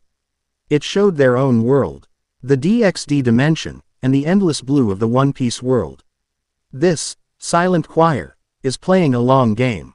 They're not conquerors. They're saboteurs, ideological terrorists. The data showed fragments of the Cantor's conversation with Kokobile, the manipulation, the lies. But it also contained something else. Encrypted within a subfolder were schematics and energy readings. This is the signature from the corrupted pacifista, Kakashi noted, his eye narrowed in concentration. And these schematics, they're for a new type of weapon. Ajuka's voice came through the communication circle. Worse than that, the weapon seems to be designed around a unique energy source. According to these readings, it's a modified form of sea stone. Hancock, who had been impatiently tapping her foot, froze. Sea stone, she repeated, the name tasting like poison. The stone that seals the power of the sea devil's fruit. Precisely, Ajuka confirmed. But this is weaponized. The energy readings suggest it's been technologically enhanced to project a nullification field. A field that doesn't just affect devil fruit users, but is calibrated to disrupt any high-density, non-native energy. That includes demonic power. The implications were chilling. An enemy that could turn off their powers. Rias and Hancock exchanged a look of alarm. There's more, Shikamaru said, zooming in on a set of coordinates on the map of Hancock's world. The data points to a secret marine research facility in the Grand Line. It's commanded by Vice Admiral Anugumo. The logs suggest he's the one overseeing the production of these weapons. He's the source. The path forward was clear. This wasn't just about revenge. It was a strategic necessity. They had to cut the head off this particular snake before the silent choir could arm every zealot in every dimension with power-negating weaponry. We're going back to my world, Hancock stated, her voice resonating with cold fury. The attack on her home was no longer a random act, it was part of a larger, insidious plot. My ship will take us there. We will find this, Anugumo, and I will turn him and his entire fleet to stone. It may not be that simple, Hancock-san. Searzex cautioned. If this weapon works as described, your powers may be useless against him. Then Naruto will handle him, she declared with absolute, unshakable faith, turning her gaze to him. Naruto met her gaze, then looked at Rias, who gave him a determined nod. He was the leader of this strange, multi-world task force. The decision was his. She's right, he said. We can't let them mass-produce something like that. We're taking the fight to them. Rias, I'll need you and some of your peerage. Your strategic mind will be vital, and Akino's power is too useful to leave behind. Kiba's speed could be a major asset in a ship-to-ship battle. Rias nodded. We will be ready. All right then, Naruto said, a determined grin spreading across his face. Let's go hunt a vice admiral. The Perfume Mule, Hancock's magnificent ship, cut through the turquoise waters of the Grand Line. Pulled by two colossal, serpentine Yuta, it moved with a speed and grace that defied its size. Upon its deck, however, the atmosphere was anything but serene. Naruto had opened a portal near Amazon Lily, allowing them to board and set sail immediately. The crew consisted of the Kuja warriors, fiercely loyal to their empress, and the newcomers, Naruto, Rias, Akino, and Kiba. The culture clash was immediate. The Kuja, who had just begun to accept Naruto, looked at he others, particularly Kiba, with open suspicion and hostility. Akino, for her part, found the crew's single-minded devotion to their empress utterly fascinating and took great pleasure in teasing the stoic warriors until they flushed with angry confusion. The real conflict, however, was between the two leaders at Naruto's side. The wind is favorable. We should adjust our course to a direct heading of 215 degrees southwest. We would arrive at the predicted coordinates a full day ahead of schedule, Rias stated, pointing at a nautical chart spread across a table. She had spent the first 2 days of the voyage absorbing every scrap of information about sailing and naval strategy she could, her brilliant mind treating it like any other complex system to be mastered. My ship follows the currents of the Grand Line, not the whims of the wind, devil woman, Hancock retorted, lounging on a deck chair in a way that managed to be both relaxed and imperious. The Yuta know the path. Your schedule is irrelevant. We will arrive when we arrive. A reliance on instinct over calculation is a path to failure, Rias countered smoothly, not rising to the bait. A proper strategy requires precision. And your precision is the talk of a woman who has never tasted salt spray, Hancock sniffed. This is my sea, my world. You are a guest here. Remember that. Naruto, standing between them, pinched the bridge of his nose. It had been like this for 4 days straight. Every decision, from meal preparation to watch rotations, became a battlefield for their clashing philosophies. Rias was the calculated strategist. Hancock the instinctual ruler. They were oil and water, and he was the jar they were being violently shaken in. Okay, both of you, that's enough, he said, stepping in. Rias, you're right about the strategy. Hancock, you're right about knowing these waters. So, we're going to combine them. We'll use Rias's heading, but we'll let the Yuta guide us through the safest currents along that path. Deal. They both looked at him, then at each other, and gave a curt, reluctant nod. It was a small compromise, but it was a start. He was learning that leading this alliance was less about giving orders and more about translating between two completely different languages of command. That night, As the twin moons of the One Piece world cast a silver glow on the calm sea, he found himself on the prow of the ship. Looking out at the endless water. It is a heavy burden, isn't it? He turned to see Rias standing behind him, her crimson hair like spilled wine in the moonlight. Which one? He asked with a tired smile. Saving the world or keeping you two from killing each other? She laughed, a soft, melodic sound. Perhaps they are one and the same. She is difficult. She's a queen, Naruto said. Just like you're a princess. You're both used to being in charge. It's not a flaw, it's just who you are. You see that, Rias said, her voice soft with a hint of surprise. You do not just see our power. Or our titles. You see the reason behind them. She looked out at the ocean. I have found myself wondering, why do you do it? Why carry all of this? The fate of my world, her world, your own. What drives you? Naruto was silent for a moment, the sea breeze ruffling his hair. When I was a kid, he said, his voice quiet, I was alone. I had no one, and all I wanted was for someone, anyone, to look at me and see me, to acknowledge me. So I decided I would become Hokage, the leader of my village, so everyone would have to see me. It was a selfish dream, at first. But along the way, I got friends. I got people who cared about me. And the dream changed. It wasn't about me being seen anymore. It was about protecting the home they gave me. Protecting them. That's all this is, really. Just a much bigger home to protect. Rias looked at his profile in the moonlight, the face of a man who had fought wars and shouldered impossible burdens, yet somehow retained a core of unyielding kindness. Her own heart, which had been guarded by layers of nobility and responsibility, felt a warmth that had nothing to do with her demonic power. It was the bond between them, deepening with every shared secret. Every moment of true understanding.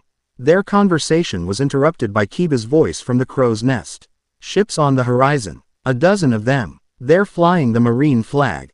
The moment had come. Vice Admiral Anugumo stood on the bridge of his flagship, the Sea Tyrant. He was a severe-looking man with a long, gaunt face and 8 spider-like appendages. A result of his devil fruit, protruding from his back, 6 of which were his extra arms, all holding cutlasses. He watched the approaching pink ship through a spyglass, his expression one of cold, righteous fury. The first canter had shown him visions. He'd seen the otherworldly invaders, the demons and their singularity, bringing their cosmic war to his world. He'd seen them as a stain, a blight upon the absolute justice he had sworn his life to uphold. And the canter had given him the means to cleanse it. All ships, load seastone ordnance, he commanded, his voice like grinding stones. Raise the nullification field generator. Our target is the ship itself, but the primary objective is the blonde male. The singularity. Erase him. For the sake of the world.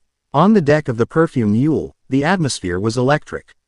The Kuja readied their hockey-infused arrows. Kiba stood at the prow, his hand on his sword, ready to move at a moment's notice. Such a vulgar display, Hancock sniffed, looking at the approaching battleships. They think numbers will grant them victory. How foolish. She struck her signature pose, preparing to end the battle before it began. I will turn them all to stone. She launched her slave arrow attack. A massive volley of pink, hard-tipped arrows flew across the water. But as they neared the marine fleet, they began to flicker. A faint, almost invisible, shimmer emanated from the lead battleship. The pink arrows struck the shimmer and simply dissolved into nothing. Hancock gasped, her eyes wide with shock. Rias, who had been gathering a massive orb of destructive energy, felt her power sputter and die in her hands. A wave of nauseating weakness washed over her. What is this? She gritted out, stumbling slightly. My magic, it's gone. Naruto's sage mode senses flared. He could feel it now, a massive, oppressive field of energy blanketing the entire area. It was cold, inert, and it actively repelled and unraveled any concentrated energy source that wasn't native to it. It was the Seastone weapon. They have a way to block our powers. He yelled. Rias, Hancock, you're neutralized. Akeno, Kiba, fall back and defend the ship. Then let them come. Hancock snarled, drawing a pair of kunai, a weapon she hadn't needed in years. Even without her devil fruit, she was still a master of hockey and a formidable warrior. The first volley of cannonballs screamed across the water. This was a new kind of fight. Naruto's mind raced, adapting. He couldn't rely on his partner's overwhelming power. This battle would be won with shinobi tactics, speed, deception, and precision. They may have turned off the magic, he growled, a feral grin spreading across his face, but they left the maelstrom on. He created a dozen shadow clones. Buy me a ticket to their flagship. The clones launched themselves from the deck, running across the surface of the water. They acted as decoys, drawing the fire of the marine cannons. While the battleships were focused on them, the real Naruto, cloaked in Kurama's chakra to enhance his speed, shot across the ocean like a golden torpedo. He leapt from the water, landing on the deck of the nearest marine ship. Pandemonium. He was a one-man army. A whirlwind of fists and feet. He combined the fluid movements of the frog Kato with the raw power of armament hockey, his fists glowing black as they dented steel. ND shattered the swords of the soldiers who rushed him. From ship to ship he jumped, a blur of motion, leaving chaos in his wake. He was using observation hockey, a gift from his bond with Hancock, and it fused perfectly with his sage mode. He didn't just sense attacks. He felt the intent behind them, dodging bullets before the trigger was even pulled, evading cannon fire that was aimed at where he was going to be. But Anugumo was a veteran. He watched Naruto's rampage, his expression unchanging. He is a singular, powerful foe, the vice admiral observed coldly. Therefore, focus all fire on that single, powerful foe. Target the main cannon. Fire the nullifier. The colossal turret on the sea tyrant swiveled, its triple barrels glowing with a sickly green light. It wasn't firing a cannonball. It fired a wide, conical beam of pure seastone energy. Naruto was in midair, leaping between two ships. The beam was too wide, too fast. He couldn't dodge. He felt the energy wash over him. Kurama's chakra cloak flickered and died. The sage mode patterns around his eyes vanished. Even his own native chakra felt sluggish, suppressed. He was vulnerable. On the perfume mule, Rias and Hancock watched in horror. He's powerless. Rias cried out. They are all aiming for him. Hancock yelled, her usual composure gone, replaced by raw, primal fear for his safety. In that moment of shared terror, their rivalry, their pride, their differences, all of it burned away. All that mattered was the man in the sky, about to be torn apart by a volley of cannon fire. They had to do something. The cannon, Rias shouted, her strategist's mind kicking in despite her weakness. If we can't use our powers, we use theirs. Kuja warriors, concentrate your arrows on the base of that turret. It's armored, but no armor is absolute. Hancock didn't hesitate. She didn't need to be told twice. You heard her, she roared, her voice imbued with a power that had nothing to do with her devil fruit. It was the raw, overwhelming force of her will. It was Conqueror's hockey. A wave of invisible pressure slammed into the marine fleet. On the flagship, the weaker-willed soldiers manning the cannons froze, their eyes rolling back in their heads as they collapsed, foaming at the mouth. The operators of the main cannon, stronger but still affected, fumbled their controls for a precious second. In that second, 100 hockey-infused arrows, guided by Rias's precise instructions, struck the base of the turret. The armor groaned, buckled, and a hairline fracture appeared. It was the opening Naruto needed. He was falling, his powers suppressed. But he wasn't helpless. He forced his sluggish chakra into his hand, forming a recentrican. It was smaller, less stable than usual, but it was there. With the last of his strength, he poured every ounce of armament hockey he could muster into it, turning the shrieking blades of wind a lustrous, obsidian black. This is for messing with my friends. He roared, hurling the attack with all his might. The black recentrican flew true, striking the fractured base of the nullifier cannon. The hockey-infused wind blades tore through the weakened metal, and the weapon express loaded in a catastrophic blast of green energy and twisted steel. Vice Admiral Anugumo was consumed by the explosion of his own superweapon, his absolute justice turning to absolute oblivion. With the nullifier destroyed, the oppressive field vanished. Rias felt her demonic power surge back into her.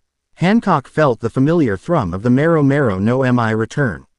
The battle was over. The Marine fleet, leaderless and with their ace weapon destroyed, broke formation and fled. Naruto landed on the deck of the perfume mule, exhausted but grinning. He looked at Rias and Hancock, who were standing closer to each other than they had the entire trip. They were both breathing heavily, their faces pale with exertion and the aftermath of fear. They looked at each other, then at him. A silent, profound understanding passed between them.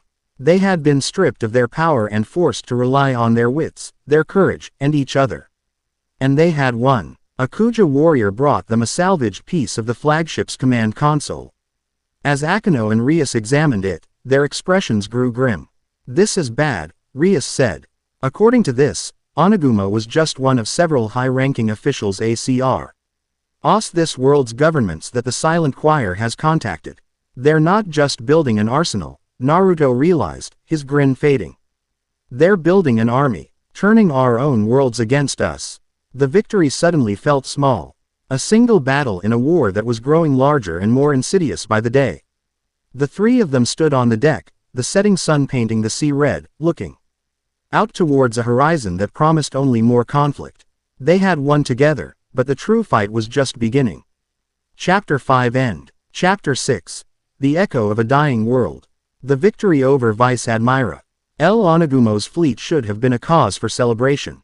It was a decisive, strategic win that had crippled the Silent Choir's weapon production in this reality. Yet, as the perfume mule sailed away from the smoking wreckage under a sky bruised with twilight, a somber mood clung to the ship's crew. The battle had been won, but the intelligence they'd recovered painted a picture of a war far larger and more insidious than they had imagined. In the ship's navigation room, the atmosphere was thick with tension. Naruto, Rias, Hancock, Shikamaru, and Searzex, the latter two attending via project Ion circles, were huddled over the salvaged data console. The information confirmed that the Silent Choir wasn't just arming zealots, they were seeding their philosophy, corrupting influential figures within the military and political structures of multiple worlds. They were turning the natural defense systems of these realities into antibodies that would attack Naruto, the perceived infection. "It's a brilliant, terrifying strategy," Shikamaru admitted, a deep frown creasing his brow. "They're not just fighting us, they're making our own worlds fight us for them. It's a logistical and political nightmare." As they sifted through the last of the corrupted data, Akino, who was assisting with the magical decryption, pointed to a heavily encrypted file buried deep within the console's memory core. "There's something else here. It's not like the rest of the data. It's cold." With their combined efforts, they bypassed the final layer of security. The file opened, revealing not battle plans or weapon schematics, but a single entry, a set of complex dimensional coordinates. It was labeled with a chillingly clinical title: Specimen Gamma, Debridement Protocol Scheduled. The words meant nothing to them. But the moment the coordinates appeared on the screen, Naruto flinched. The Nexus core in his chest, which had been humming with the quiet satisfaction of two well-forged bonds, suddenly resonated with the data. It wasn't a pulse of power or a call to a new anchor. It was a feeling of profound, aching sickness, a wave of cosmic nausea and grief that washed over him. It felt like standing on the edge of a grave the size of a planet. "Naruto, what is it?" Rias asked instantly, noticing the color drain from his face. "Those coordinates," he said, his voice low. "I can feel them. Something is wrong. Deeply wrong." He looked at the faces of his allies. "We have to go there. I have to see what this debridement is." There were no arguments. The look on Naruto's face, the viscera reaction from the core that guided their entire mission, was all the convincing they needed. Hancock ordered her ship to a secluded cove. This was not a journey the perfume mule could make. Standing on the moonlit beach, Naruto focused his will on the coordinates. He reached out with the Nexus core, not to find an anchor, but to lock onto a location. The air before him began to shimmer, but the portal that formed was starkly different from the others. It wasn't a vibrant vortex of color or a clean tear in reality. It was a silent, gaping hole of absolute gray, like a wound in the world that had already scabbed over. A cold, lifeless draft emanated from it, carrying the scent of dust and finality. "Stay sharp," Naruto commanded, his usual optimistic tone gone, replaced by a grim seriousness. "We don't know what's on the other side." He stepped through, followed closely by Rias, Hancock, and a small, elite retinue of their forces. The transition was not violent. It was worse. It was a quiet, draining slide into entropy. The vibrant life force of the One Piece world was stripped away, leaving a hollow, empty feeling in its place. They emerged into a world bleached of all color. Before them stretched a city of breathtaking, alien beauty. Towers of crystal and elegantly curved metal spiraled towards a sky that was a uniform, milky, featureless gray.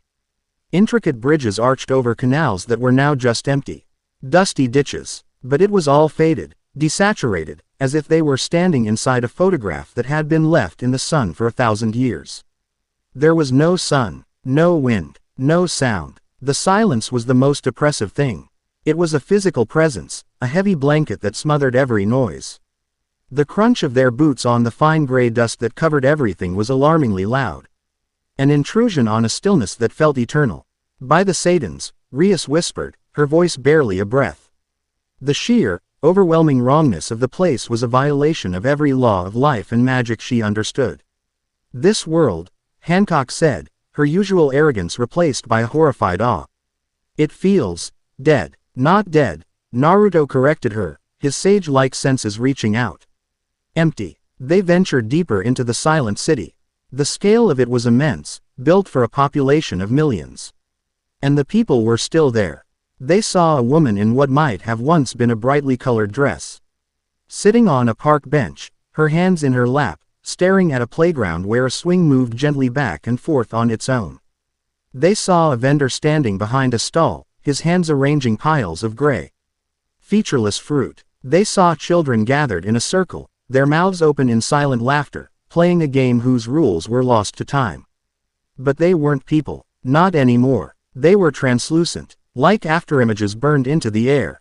They flickered at the edges, their forms unstable. They were echoes, psychic imprints of lives already lived, now stuck on a rep. Eating loop as their reality slowly unraveled around them. Hancock reached out a hesitant hand towards one of the children. Her fingers passed straight through its shimmering form. The child didn't react. It didn't notice her at all. Hancock snatched her hand back as if burned, a look of profound disturbance on her face. "We are walking through a graveyard of memories," Rias murmured, her hand instinctively finding Naruto's arm. Seeking the solid, living warmth he radiated in this cold, empty place. This was the ultimate end of Oblivion's path. Not a fiery apocalypse or a ruin of shattered buildings, but a quiet, creeping erasure that left behind nothing but the faint, fading ghost of what once was. The horror of it was a quiet, cold thing that settled deep in their bones. As they reached the city's central plaza, a vast, open space surrounded by the tallest crystal spires, they found they were not alone. Standing in methodical formations were 24 figures in the familiar, featureless gray robes of the silent choir. They weren't fighting. They weren't destroying what little was left of the city. They were working. With a calm, eerie efficiency, they moved among the echoes of the city's populace. One of the gray-robed acolytes would approach a flickering, translucent figure. It would raise its hand and gently place its palm on the echo's forehead. For a fleeting moment, a soft gray light would glow, and then the echo would simply dissolve. It would fade away into nothingness with a finality that was both peaceful and utterly terrifying. They were mopping up the last remnants of a civilization. They're destroying them, Hancock snarled, her revulsion turning to fury. The souls of these people. This is the debridement protocol, Rias realized with dawning horror. It's a cleansing. They're sterilizing this world. She raised her hand, a sphere of destructive crimson energy forming in her palm, ready to obliterate the perpetrators of this desecration. But before she could unleash it, a voice, calm and synthesized, echoed through the silent plaza. To destroy what is already gone is a meaningless gesture, Lady Grimori. A figure materialized in the center of the plaza, larger than the others. Its form a shimmering projection rather than a physical body. It was the first cantor. It regarded them not as enemies, but as children who had stumbled into a complex surgical procedure. I had not anticipated your arrival here, the cantor continued, its head tilting slightly. But perhaps it is for the best. It is time you understood the nature of the work we do. It is time you understood the true nature of the war you are fighting. We understand enough, Naruto said, stepping forward, his blue eyes hard as diamonds. We see you erasing what's left of these people. People, The first cantor countered. Do you see people, Uzumaki Naruto? Or do you see the last, fading stains of a spill that has already been wiped away? These are not souls. They are residual energy patterns. Psychic impressions left on a dying medium. They feel nothing. They perceive nothing. They are merely echoes. We are not murdering them. We are tidying up. The cold, ached logic of the statement was more infuriating than any battle cry. Tidying up. You talk about a world as if it's a messy room. Hancock shot back. Apt, the cantor replied without inflection. An untidy room can attract vermin. A reality bleeding residual energy attracts a predator. The predator you call oblivion. The cantor raised a hand, and the air around them shimmered, projecting images for them to see. They saw a vision of a vibrant, thriving universe, filled with bizarre, beautiful life forms and crackling with a joyful, chaotic energy. It was the silent choir's home. Our universe was loud, the cantor's voice explained as the vision played. It was full of hope, love, art, and an indomitable will to live. It was a symphony, and the noise attracted the void. Oblivion came. It did not conquer us. It did not declare war. It simply ate. It consumed our songs, our light, our hope, turning it all to fuel as it erased us, one galaxy at a time. The vision shifted. They saw the end. The final worlds, huddled together against a tidal wave of nothingness, their combined energies a desperate, brilliant beacon that only made the predator come faster. They saw the handful of survivors, escaping in a vessel that tore a hole through reality, their hearts filled with nothing but the chilling silence where their universe used to be. We are all that is left, the cantor stated, the vision fading. And we learned the fundamental, inescapable truth of this existence. Life is the food, energy is the dinner bell. The only way to survive a predator that is drawn to noise is to be silent. We are not your enemies. We are the shepherds of a necessary quiet. We cull the noisy flock to keep the wolf from the fold. That's not shepherding, that's slaughter. Naruto argued, his fists clenched. What you're proposing isn't life, it's just, not being dead. The connections we make, the things we fight for, that's what matters. To give all that up in the name of safety means you've already lost everything. Your sentiment is a luxury born of ignorance, the cantor retorted, its voice holding the first hint of something other than logic, the cold echo of unimaginable loss. We cherished those connections. We fought for them. And for our troubles, our entire reality was turned to ash and silence. You offered these echoes, these worlds, a beautiful, meaningful death. We offered rest of the multiverse a chance at a sterile, silent survival. Your idealism is a contagious disease, Uzumaki. You would let the gangrene fester in the limb because you remember how beautifully it once moved. We would amputate to save the body. Which of us is the true savior? The debate was a collision of two irreconcilable truths. Naruto's philosophy, forged in a life of overcoming hardship through bonds and willpower. And the cantor's, forged in the absolute, final death of its entire reality. As they stood in a tense standoff, a low, groaning sound filled the air. The world itself was shuddering. High above, in the milky gray sky, a crack appeared. It was not a crack of light, but a fissure of pure, utter nothingness, a sliver of the void looking in. It seems your presence has accelerated the final decay. The first cantor observed calmly. This dimensional pocket was already in the final stages of digestion by oblivion. Its fate was sealed before your ancestors were born. We were merely here to manage the process. The cantor gestured towards the last intact spire in the city center. There is a lifeboat, as our creators called it. A small sub-reality shield containing last few thousand souls of this world who are still tangible. Still real. We were preparing to cleanse them, to prevent the final burst of life energy that would be released when this pocket collapses. A burst that would act as a dinner gong, guiding oblivion ever closer to your own realities. The crack in the sky widened. The ground beneath their feet began to dissolve at the edges of the plaza. And now you have a choice. The cantor said, its projection beginning to flicker. You have 30 minutes, perhaps less, before this entire world ceases to exist. You can interfere, attempt your sentimental rescue, but your portal cannot sustain them all. You might save a handful, a few dozen at most. In doing so, you will guarantee the rest perish in a final, brilliant flash that will scream your location across the void. Or, You can stand aside. Allow us to finish our work. We will silence them peacefully, containing the energy release, and in doing so, we will buy your worlds more time. The lives of a few dozen strangers. Or a few more years for the trillions you claim to protect. The choice is yours, Hokage. The projection of the first cantor faded, and its acolytes paused their work, watching. Waiting for his decision. There was no choice. Not for him. To stand by and watch you kill them is to become you, Naruto said, his voice raw. We're saving who we can. He didn't wait for a reply. He sprinted towards the spire, Rias and Hancock right beside him. The silent choir did not interfere. They simply watched, their silent forms the judges of his impossible decision.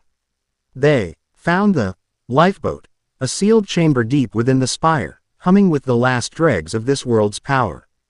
Inside were thousands of people, their forms solid and real, huddled together in fear. They watched their world crumble on monitoring screens. They were the last survivors. Naruto's heart broke. He could see it in their faces, parents clinging to their children, husbands and wives holding each other. Their eyes filled with a terror that was all too real. And he knew he couldn't save them all. He turned to his companions, his face a mask of agony. Rias, Hancock, I can only hold a portal open for a few minutes. The energy of this dying world will tear it apart. We can only save a few. This was the true burden of leadership. Not fighting battles, but making choices where every option was a failure. Rias and Hancock looked at him, then at the crowd, and their own hearts ached with the terrible weight of the moment. They didn't offer advice. They just stood by him, their praise. A silent statement. You are not alone in this. The children first, Naruto commanded, his voice thick with emotion. He addressed the crowd, his voice amplified by chakra. Everyone, listen to me. I can get some of you out. But I can't take everyone. I need the children, and anyone who can build, or heal, or teach. We are saving the future. The scene that followed was the most difficult of Naruto's life.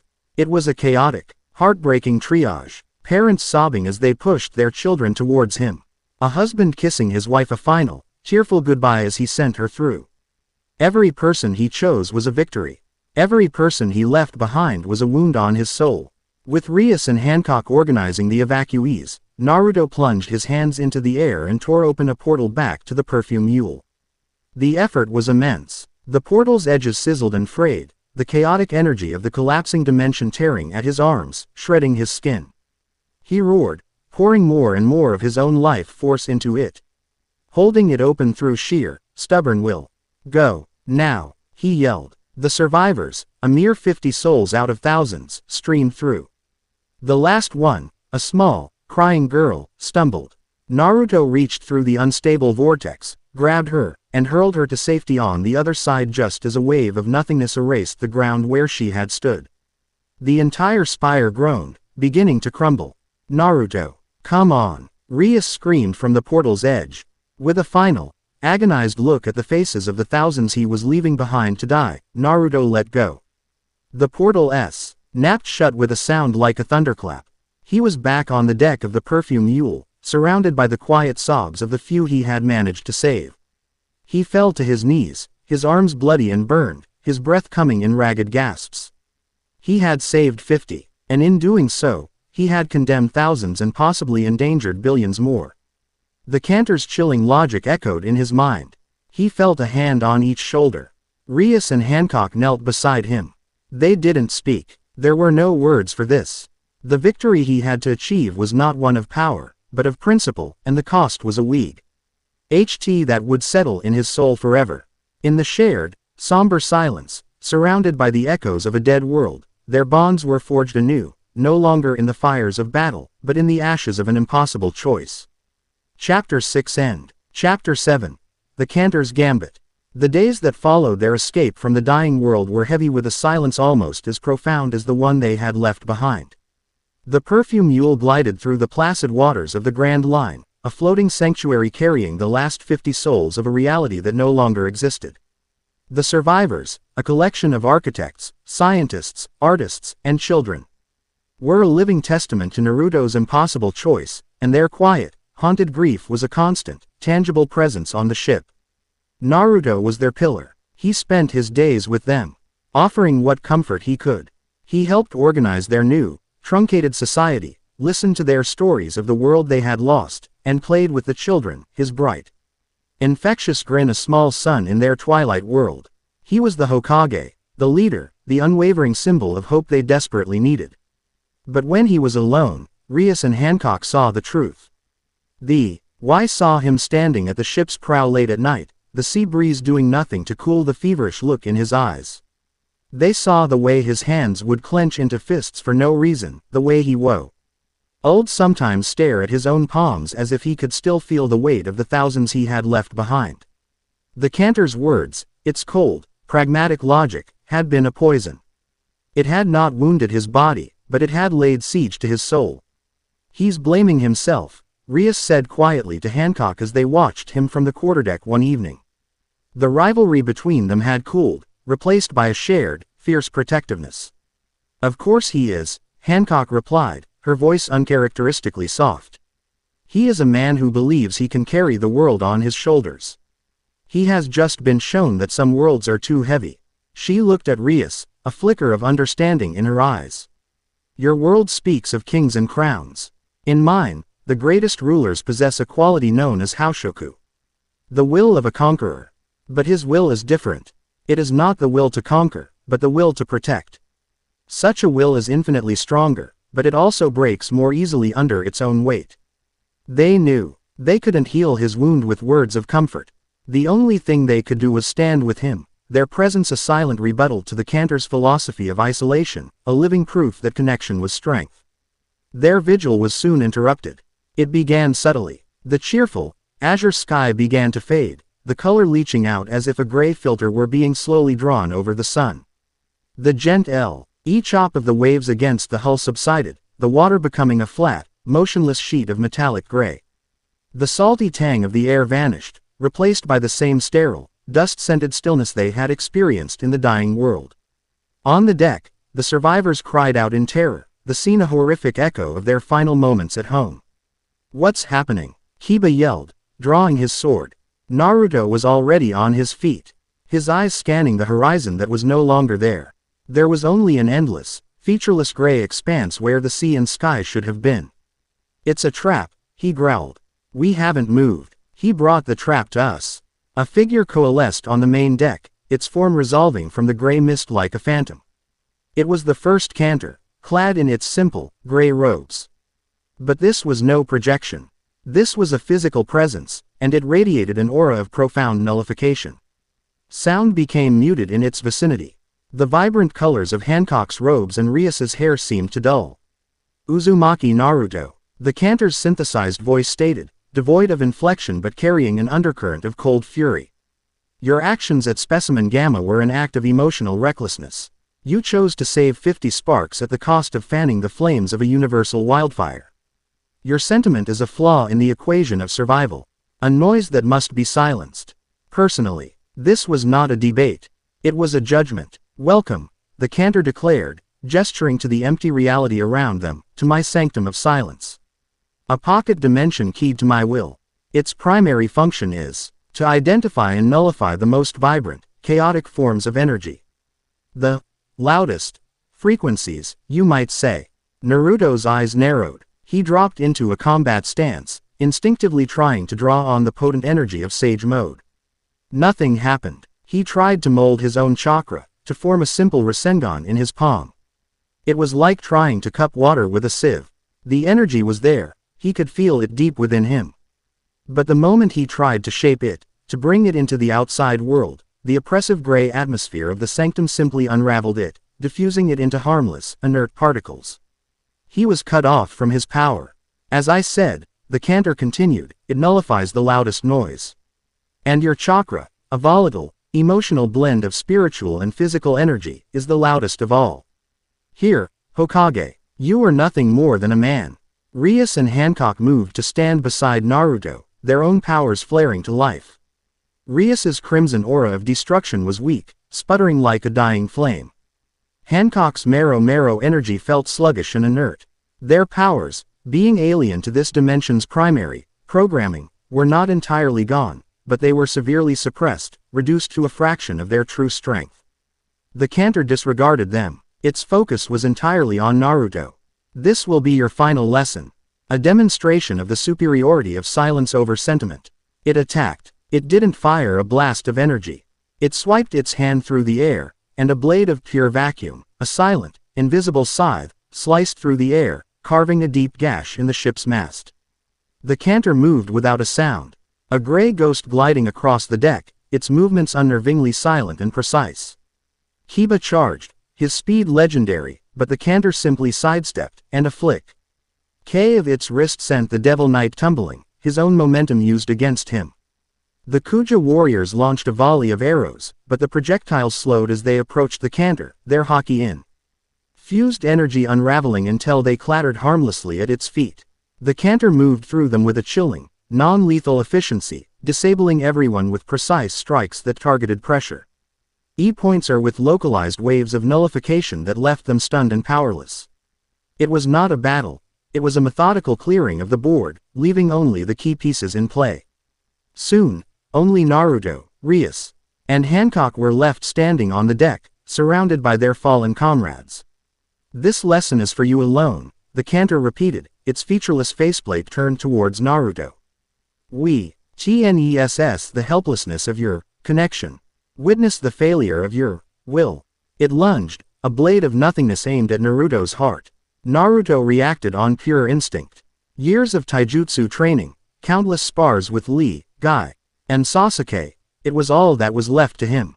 He dodged, the vacuum blade slicing the air where his chest had been a millisecond before. He threw a punch, but the canter flowed around it, its movements economical and deadly. Naruto was a master martial artist, but he was fighting a being that made no sound, whose every move was a lethal strike from an impossible angle. He was being driven back, a collection of cuts and bruises already marking his body. He was outmatched. From the side, Rias unleashed a desperate, weakened blast of destructive power. The canter simply raised a hand, and the crimson energy dissipated 10 feet away from it, neutralized by the sanctum's oppressive silence. Hancock threw a perfume pistol, but the heart-shaped projectile suffered the same fate. They were forced to watch, helpless, as the man they believed in was being systematically dismantled. The canter drove Naruto to the edge of the ship, a final vacuum blade forming at its fingertips. The noise fades, Uzumaki. And all that is left is the silence. The inevitable, logical end. Naruto, backed against the railing, his breath coming in ragged gasps, looked past the canter. He saw the faces of Rias and Hancock. Saw their desperation, their fear for him, but also their unwavering, unshakable faith. They weren't looking at a depowered man. They were still looking at Naruto Uzumaki. In that moment, something shifted deep within him. He had been trying to fight with his own power, trying to access the chakra that had defined him his entire life. But that wasn't what the Nexus Core had given him. It hadn't just given him access to new powers, it had fundamentally changed the nature of his soul. The bonds were not tools to be used. They were a part of who he was now. He stopped trying to draw on his chakra. He closed his eyes, ignoring the approaching killing blow, and reached inward. He bypassed the roaring, inaccessible sun of his own chakra and Kurama's power. He reached for the other currents now woven into the fabric of his spirit. He felt Rias's bond. He felt the crimson energy not as a foreign magic, but as an extension of himself. It was the absolute authority of a king.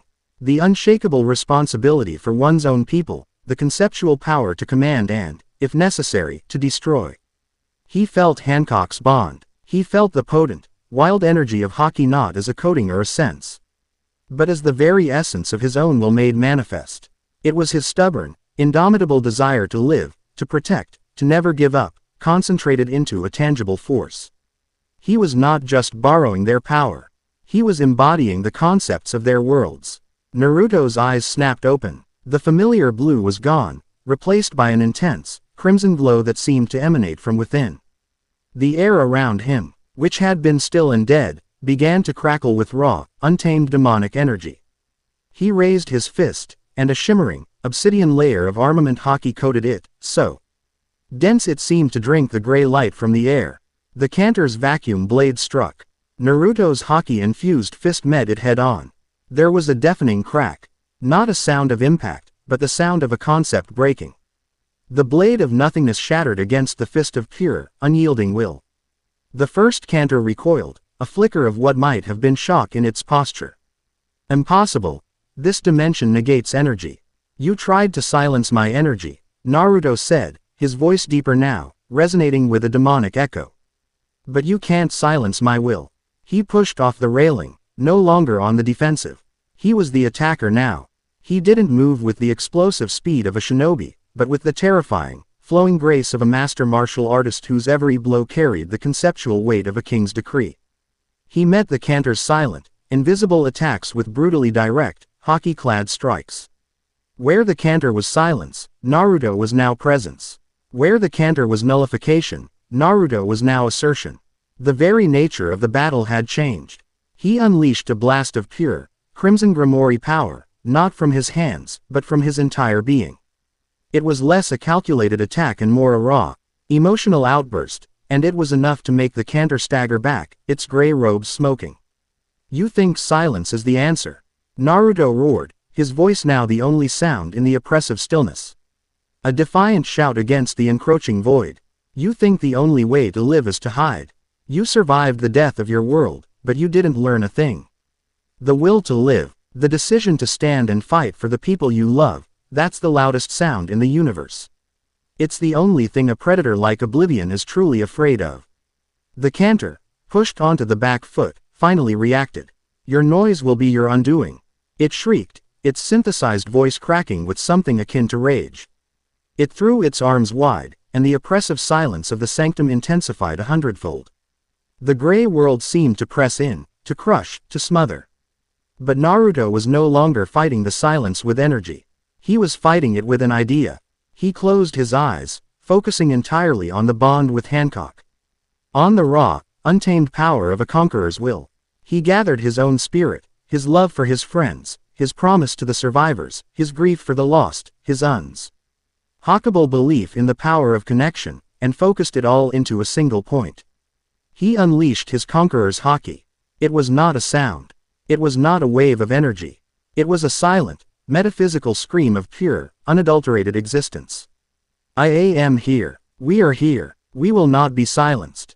It was the antithesis of the canter's philosophy. It was a concept-made weapon. The gray, silent dimension could not withstand it. Cracks, not of nothingness, but of brilliant, vibrant color, appeared across the sky. The flat, gray water began to churn, real waves forming once more. The sanctum of silence, a dim engine built on the principle of nullification, was being torn apart by the ultimate assertion of will. With a final, deafening roar that was both soundless and absolute, the pocket dimension shattered. They were back on the perfume mule, floating in the bright, blue ocean of the Grand Line under a warm, yellow sun. The sudden return of color, sound, and life was a dizzying, beautiful shock. The first canter was on its knees on the deck, its physical form flickering violently, its gray robes torn and shredded. It had been utterly defeated, its weapon, its prison, and its core ideology shattered by a single, defiant act of will. Naruto stood over it, his haki was still blazing, his eyes still glowing with crimson light. He raised his fist, ready to deliver the final, decisive blow. He could end the silent choir's leader. Right here, right now. But he stopped. He looked at the kneeling figure, a being born from the ashes of a dead universe, twisted by its grief into a monster of cold logic. Killing it felt wrong. It wouldn't solve the problem. It would only validate its belief that conflict and destruction were the only outcomes of noise. He lowered his fist. The crimson glow in his eyes faded, returning to their normal, cerulean blue. Go, Naruto said, his voice his own again, though filled with an exhaustion that went bone deep. Go and think about what really feeds the void. Is it the noise of people living their lives, fighting for each other? Or is it the silent, hopeless despair you're trying to spread across the universe? He had broken the canter's logic. He had resented it with a paradox. The ultimate expression of noise had been the very thing that had defeated a weapon of the void. For the first time, the first canter was silent not by choice, but by stunned confusion. It looked up at Naruto.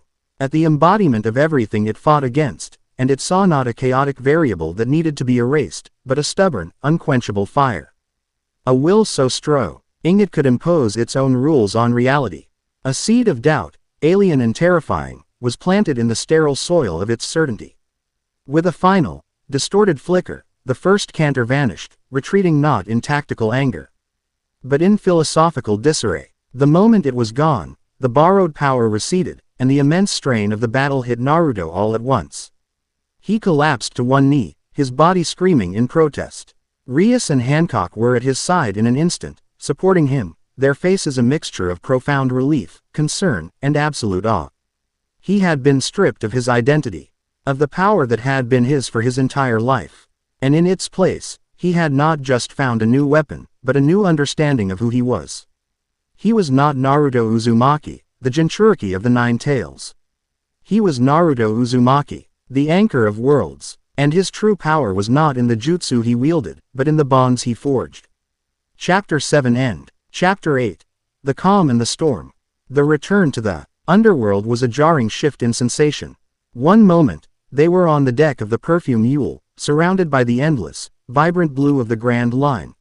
They were standing in the Grand Teleportation Circle of the Grimoire Estate, under a sky of perpetual, crimson twilight. The air was thick with the scent of night-blooming flowers and the faint, electric hum of demonic power. For the first time since Naruto had met her, Rias Grimoire looked truly, deeply relieved.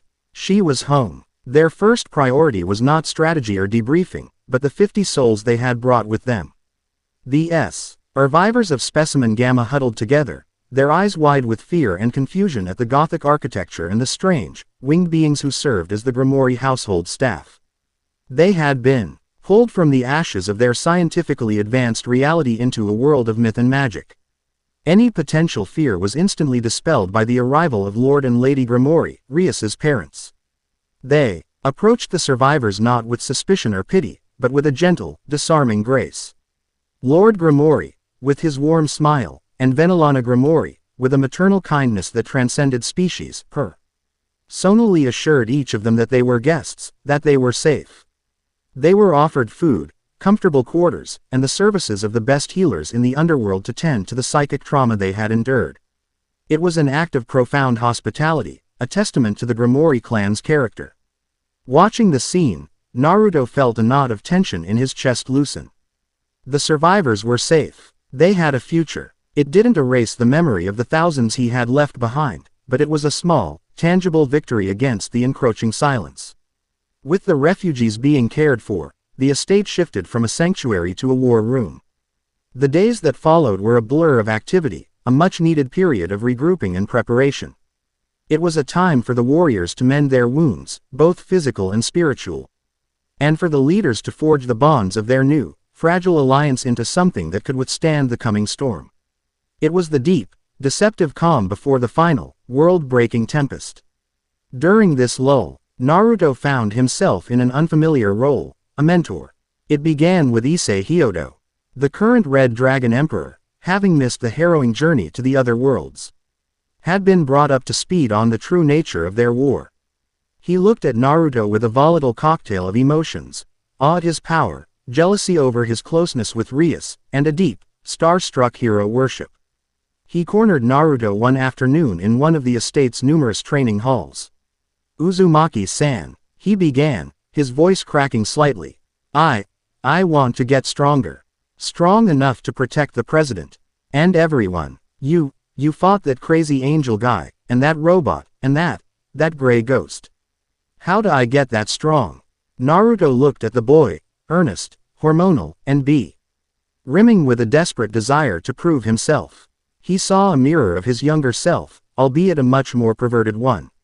"It's not just about getting stronger, Issei," Naruto said, his voice gentle but firm. "I saw your fight with Riser Phenex. You unlocked your balance breaker because you were willing to give up your arm for Rias. That's the real source of your power. Not the dragon in your arm, but the reason you're willing to use it." Quote. Issei blinked, the simple truth of the statement hitting him with surprising force. "But a little training can't hurt," Naruto added with a grin. "Your raw power is insane. But your technique is sloppy. You charge in headfirst. We can work on that. Their training sessions became a daily fixture. Naruto didn't teach Issei new techniques. He taught him how to think. He ran him through shinobi drills, using shadow clones to force Issei to think tactically, to manage his stamina, to see the battlefield as a chessboard rather than a brawl. He taught him that the goal wasn't just to hit the enemy with a big cannon, but to create an opening so that the cannon blast was the only possible outcome. Issei, for his part, was an eager student, and for the first time, began to see the path to becoming not just a powerhouse, but a true warrior. Naruto's teaching soon extended to the rest of the peerage. He noticed their complete reliance on demonic power and saw a vulnerability. Your magic is your greatest weapon, he explained to them one day, but what happens when you can't use it? We were lucky against Anugumo. The time, we might not be. He began, teaching them the fundamentals of chakra control. It was a bizarre and enlightening experience for everyone involved. Kaneko, with her history in senjutsu, took to it with an unnerving, natural ease. Learning the tree climbing exercise on her first try. Kiba, ever the swordsman, was fascinated by the concept of channeling energy through his feet for bursts of speed, a tangible enhancement beyond his demonic abilities. Gasper, the shy vampire, found that focusing on the flow of chakra helped him control his own chaotic time-stopping powers. Akeno, however, was the most intrigued. She saw the potential immediately. So, she said, a playful, dangerous smile on her face as she successfully held a leaf to her forehead. You are telling me I can blend this energy with my holy lightning. Oh, the possibilities for punishment are simply delightful. The training sessions did more than just make them stronger. They forged a deeper bond between Naruto and the Grimoire peerage. He was no longer just Rias's mysterious powerhouse ally. He was their teacher, their comrade, a part of their family. While Naruto was busy with his impromptu ninja academy, an unlikely kinship was forming between the two most powerful women on the estate. Hancock had initially viewed the Grimoire household with disdain, seeing their intricate demonic society as decadent and strange. But she was a queen, and she Riko. Gnized power and authority when she saw it. She found it in Akeno Himehime. They would often watch Naruto's training sessions from a shaded veranda, a silent truce between them. He has a gift for it, Akeno commented one afternoon, watching as Naruto patiently explained a concept to a frustrated Issei. He doesn't just teach the technique, he inspires the will behind it. It's quite captivating. He commands loyalty not by demanding it, but by being worthy of it, Hancock stated, her eyes never leaving Naruto's form. It was the highest praise she could offer. Fufufu, you sound quite smitten, Empress-san, Akeno teased. Her eyes glinting, as the great pirate empress who scorns all men finally falling for one. Hancock drew herself up, a flash of her old arrogance returning. My feelings for Naruto are my own. He is the only man in all of creation worthy of my attention. A simple fact. Akeno's smile widened. I understand completely. There is a certain pleasure in finding a man who is not only strong enough to handle you, but who enjoys the challenge. Her voice dropped to a sultry whisper. Someone who knows how to take control, but also when to submit to a woman's desires. It is a rare and delicious quality. Hancock looked at the lightning priestess, truly looked at her for the first time. She saw past the teasing demeanor and recognized a kindred spirit, a woman of immense power who was unapologetically fiercely herself. They both reveled in their dominance, yet had found themselves inexplicably drawn to a man whose greatest strength was his kindness. In that shared, unspoken understanding, a surprising and dangerous friendship began to bloom. But the lull was not just a time for personal growth. It was a time of critical political maneuvering. The news of the Silent Choir's existence, their manipulation of Kokabile, and their universe-ending philosophy had forced a terrifying new perspective on the leaders of the biblical factions. Their ancient squabbles seemed petty in the face of total, silent extinction. Searsex convened a summit in the grand hall of the Grimoire estate. On one side sat the devils. On another, a portal of golden light revealed the serene, powerful figure of the Archangel Michael, leader of heaven. And, for the first time in centuries, the new leadership of the Grigori, a council of grim-faced fallen angels, sat at the same table. Their presence a testament to the gravity of the situation. Naruto, flanked by Rias and Hancock, stood at the head of the table. He was the catalyst, the living proof of the threat. He recounted his battle with the first cantor. Not as a boast, but as a chilling case study. He doesn't want to conquer us, Naruto explained, his voice echoing in the silent hall. He wants to cure us. He thinks life itself is a disease. And he is the physician holding the knife. He won't stop until the entire multiverse is silent and sterile. He's not fighting for power or glory. He's fighting for a philosophy. And that makes him more dangerous than any king or god who just wants a throne. Michael, his many golden wings folded peacefully behind him, was the first to speak. The Lord's Prayer is for the sanctity and proliferation of life. This, silent choir, is an abomination, an enemy to all of creation. Heaven will not stand by while such a blight exists. The angelic host will join your alliance. The fallen angels were more hesitant. They were a proud, fractured people, still reeling from the shame of Kokobeel's unsanctioned attack. Their new leader, a stern fallen angel named Shemhazai, looked at Naruto with wary eyes. You ask us to trust a man who consorts with devils, who was the very cause of our recent humiliation. I didn't cause it, Naruto replied calmly. The cantor did. He used our faction's hatred and mistrust as a weapon. He's still using it. He wants us to fight each other. He wants us to weaken each other so that when oblivion comes, we're too busy pointing fingers to put up a unified defense. The greatest victory we can achieve against him isn't on a battlefield. It's right here, at this table. By choosing to trust each other. His words, simple and direct, resonated with a truth that was hard to deny. After a long, tense negotiation, Shemhazai gave a stiff nod. The Grigori would lend their knowledge and their elite warriors to the cause. The Grand Alliance of Three Worlds was officially born. Shinobi, devils, angels, fallen angels, and the Kuja warriors, all united under one banner against a common, existential foe. It was an army the likes of which the multiverse had never seen. And Naruto Uzumaki was its heart. That evening, after the dignitaries had departed and a sense of weary accomplishment had settled over the estate, Naruto sought out a moment of peace. He found it in the Grimoire family's private garden, a beautiful, haunting place of glowing flora under the crimson sky. He sat by a silent, crystalline pond, the weight of the last few weeks finally crashing down on him. He didn't need to turn to know they were there. Rias and Hancock approached, their footsteps soft on the mossy ground. They sat on either side of him, the three of them looking at their reflections in the still water. The usual tension between the two women was gone, replaced by a comfortable, shared silence. You did well today, Rias said softly. You united three erring factions that have been at each other's throats for millennia.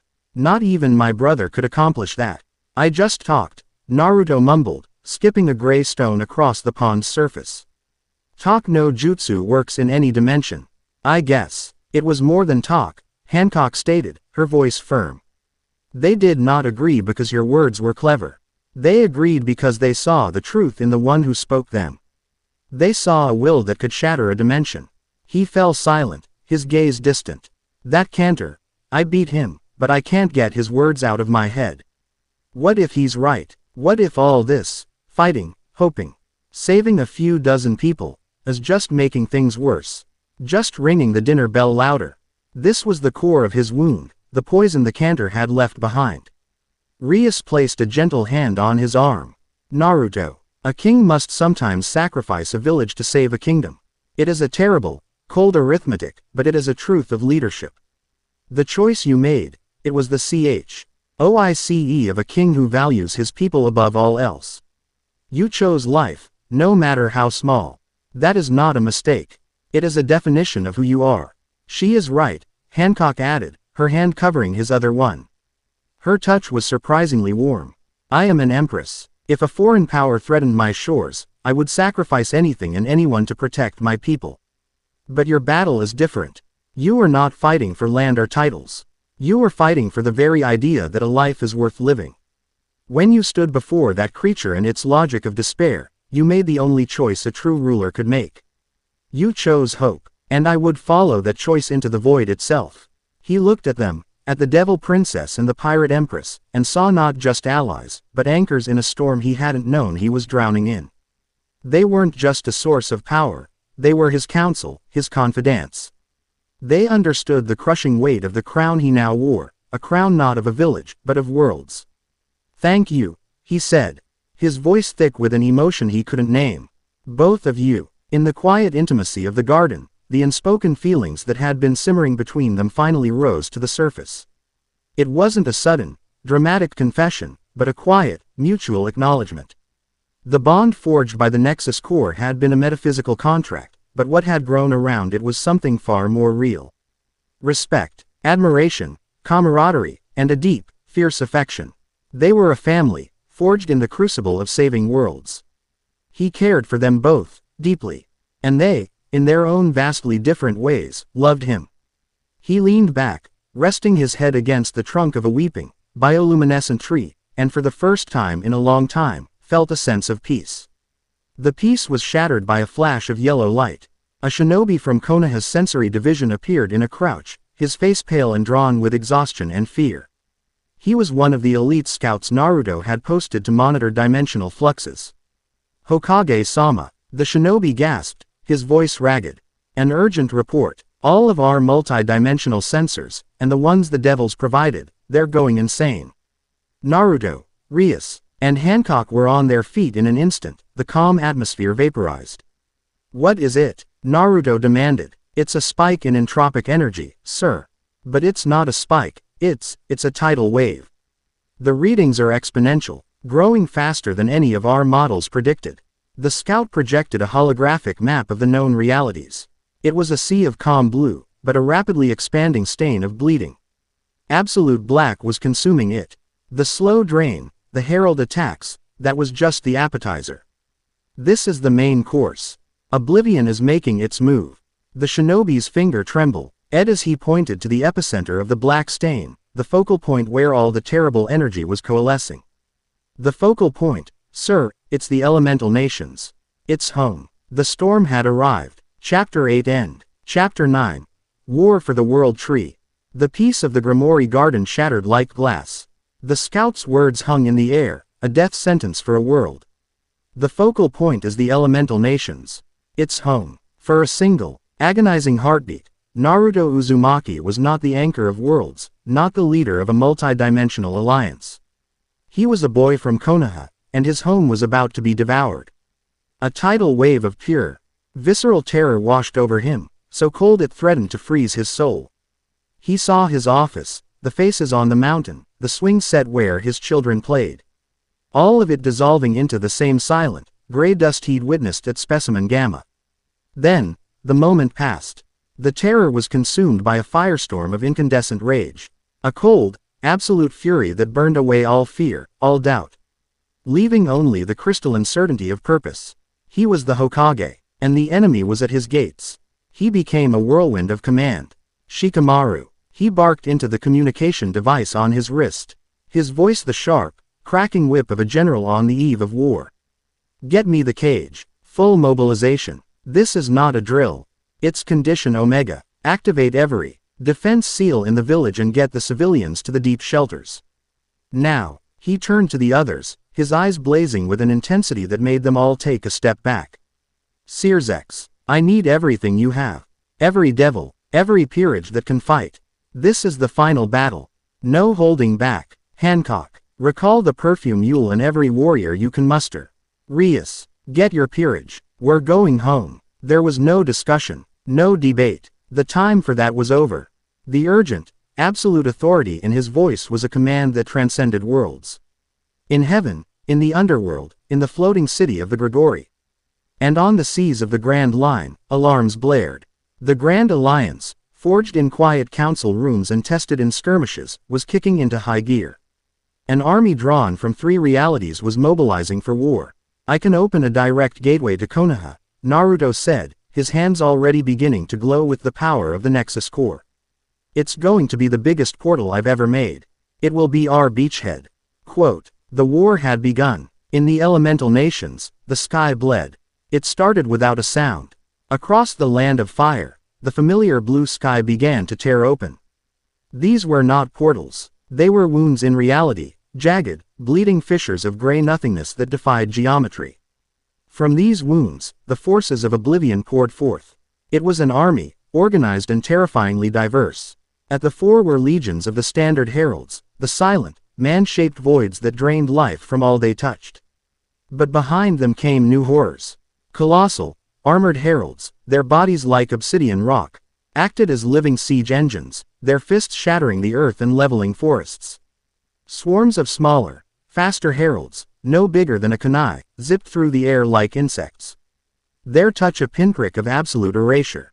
And floating above them all were the overseers, massive, jellyfish-like abominations with dozens of ethereal tendrils that latched onto the very life force of the land, turning vibrant green forests and fields into gray, lifeless desert. They moved with a singular, chilling purpose, an inexorable tide of nothingness converging on one location, the Valley of the End. The place where the husk of the god tree had been sealed, a site still resonating with a concentration of natural energy and Otsutsuki chakra unlike any other on the planet. This was their target, their feast. The Shinobi Alliance, the most powerful military force their world had ever known, responded with valiant speed. Tens of thousands of shinobi from all 5 great nations met the tide. The earth shook with the thunder of Kirin and the detonation of Rasenshuriken. Gaara's sand rose in great tsunamis to swallow legions of heralds. Onoki, pulled from retirement, used his dust release to obliterate the armored behemoths. But for every herald they destroyed, 2 more poured from the rifts. They were fighting a battle of attrition against an enemy with infinite reinforcements. Their chakra, the very weapon they needed to fight, was being leached away by the overseers. Jutsu began to fail. Seasoned Jonin collapsed from exhaustion. They were not just losing the battle. They were running out of the fuel needed to fight it. Just as despair began to set in, a new light dawned. High above the battlefield, a colossal gateway of swirling, multicolored energy tore open in the sky. It was Naruto's portal, and through it came the cavalry. First came the devils. 1,000 crimson Grimoire transport circles opened in perfect formation, and from them deployed the legions of the underworld. 72 pillars of demonic nobility, each leading their own peerages, an army of knights, rooks, bishops, and queens, their demonic power a stark, vibrant crimson against the gray of the heralds. Saraorg Bale roared a challenge, his fists crackling with lion's might as he charged an armored herald, meeting it in a cataclysmic clash of raw power. Then came the light. Golden portals, shimmering with holy energy, opened, and from them flew the angelic hosts of heaven, their wings of light a brilliant contrast to the darkness, their spears of holy fire incinerating the swarming assassins. They were followed by the Grigori, the fallen angels, their black wings and spears of shadow providing a deadly aerial counterpoint, a disciplined, grim-faced force eager to redeem themselves. And finally, from Naruto's main portal, came the perfume mule. Hancock's ship, held aloft by a combination of Kuja technology and demonic magic from Rias's peerage, emerged like a queen taking her place on the board. From its decks, thousands of Kuja warriors rained down a storm of Haki-infused arrows, each one a deadly missile of pure will that, unlike chakra, could not be so easily drained. The shinobi on the ground stared up in stunned, disbelieving awe. Their Hokage had not just returned with allies. He had returned with an army of gods and demons. On the bridge of the perfume mule, shielded by a dozen layers of seals and demonic barriers, was the command center for the entire war. Naruto stood before a massive, 3-dimensional map of the battlefield projected by Shikamaru and the Konoha Intelligence Division, flanked by Rias and Hancock, with Searzex, Sasuke, and the other Kage coordinating their own forces. He was the calm eye in the center of the hurricane. The overseers are the priority. His voice, amplified by Inoichi Yamanaka's successor, boomed across the minds of every commander on the field. They're draining our chakra. Aerial forces, angels, fallen. Sasuke, I need you to punch a hole in their lines.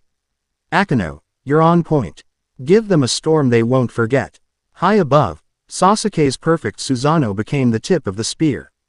Akeno, laughing with exhilaration, ascended above him, gathering a storm of impossible size.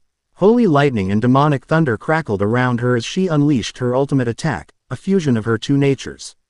A storm of golden and black lightning rained down, tearing the jellyfish-like overseers from the sky.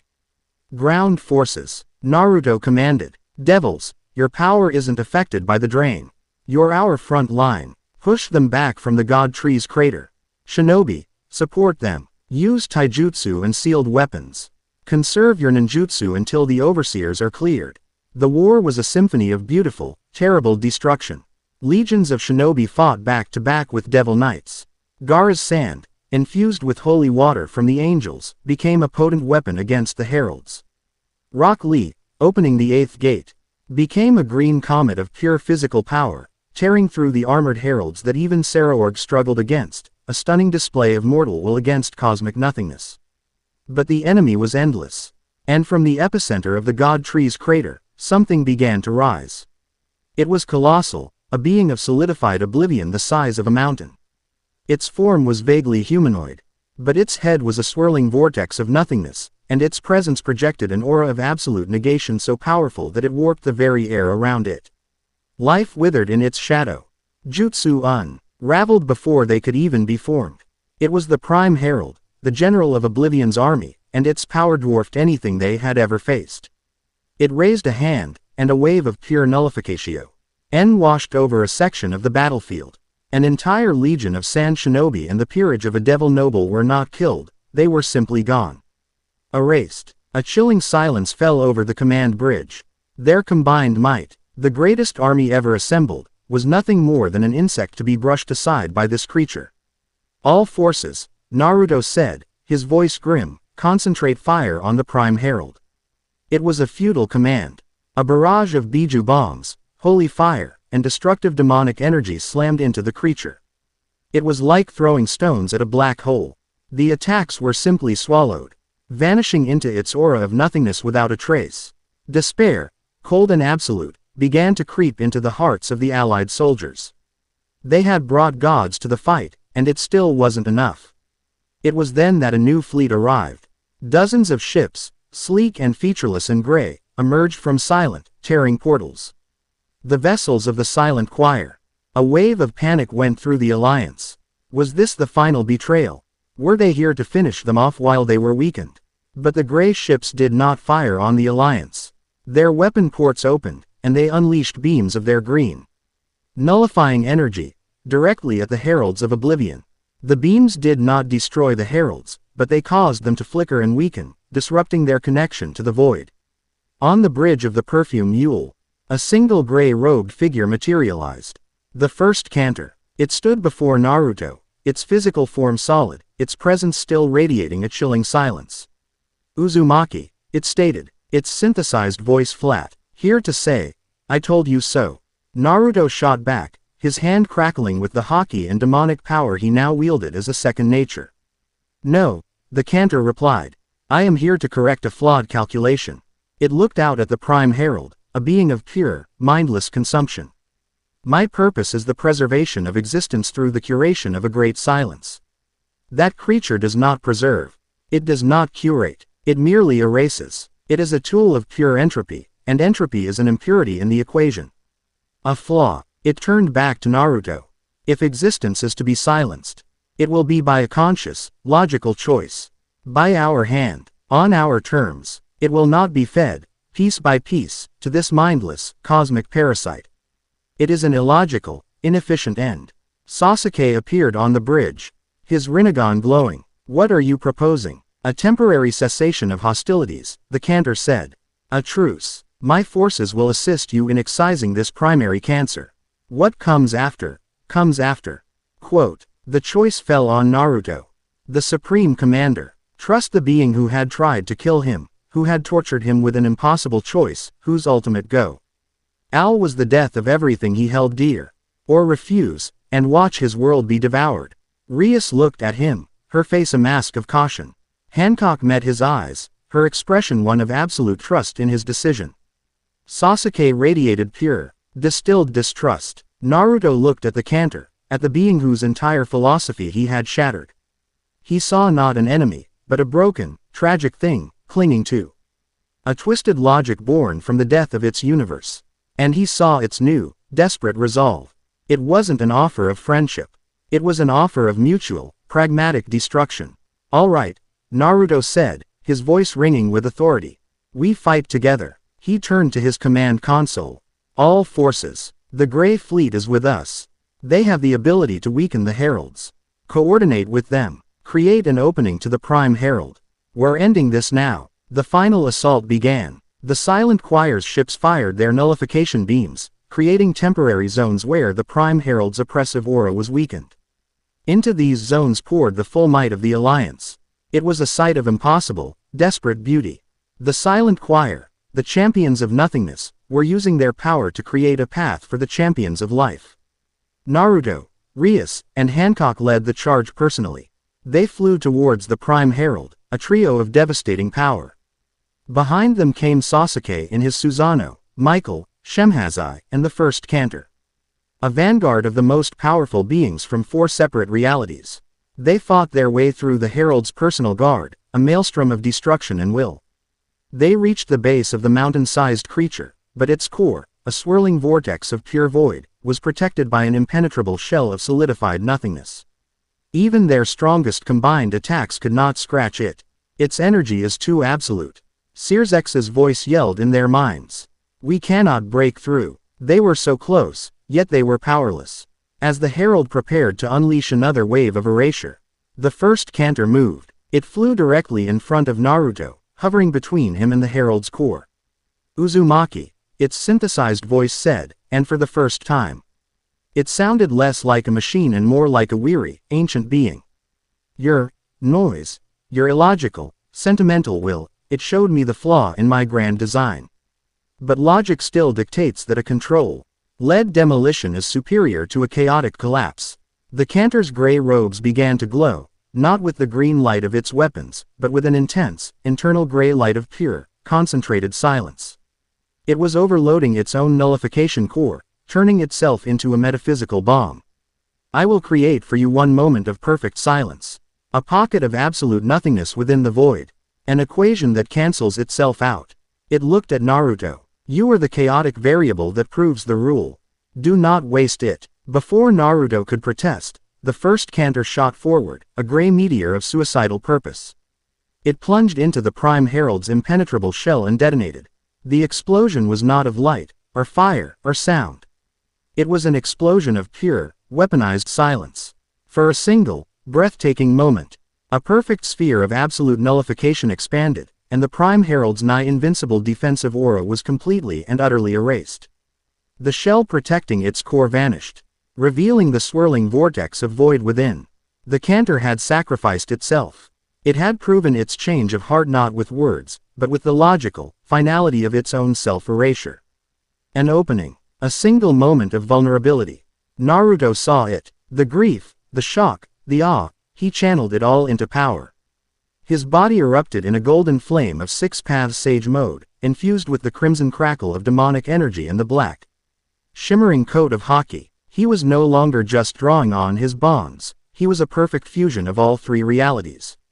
He rocketed towards the exposed core, a gold-end spear of life aimed at the heart of the void. Chapter 9 End. Chapter 10. The Anchor of Reality. The universe held its breath. Naruto Uzumaki, a golden spear forged from the combined hope of 3 realities, slammed into the exposed core of the Prime Herald. There was no sound. There was only light. A silent, brilliant, impossibly pure explosion of life-affirming energy erupted from within the colossal creature of void. It was the combined power of Sage Mode, demonic energy, and Haki, a force that was not merely destructive but creative. It did not annihilate the Herald, it overrode it, filling the emptiness with an undeniable assertion of existence. The mountain of nothingness dissolved, not into dust, but into a cascade of light particles that rained down upon the battlefield, each one a spark of warmth and life. The oppressive, draining aura that had blanketed the elemental nations vanished in an instant. For a moment, a single, glorious moment, victory seemed absolute. A ragged, disbelieving cheer rose from the ranks of the Grand Alliance. Shinobi, devils, angels, and pirates, who moments before had been staring into the abyss of their own extinction, looked at the golden figure hovering in the sky and felt a surge of pure, unadulterated hope. They had won. The celebration died in their throats.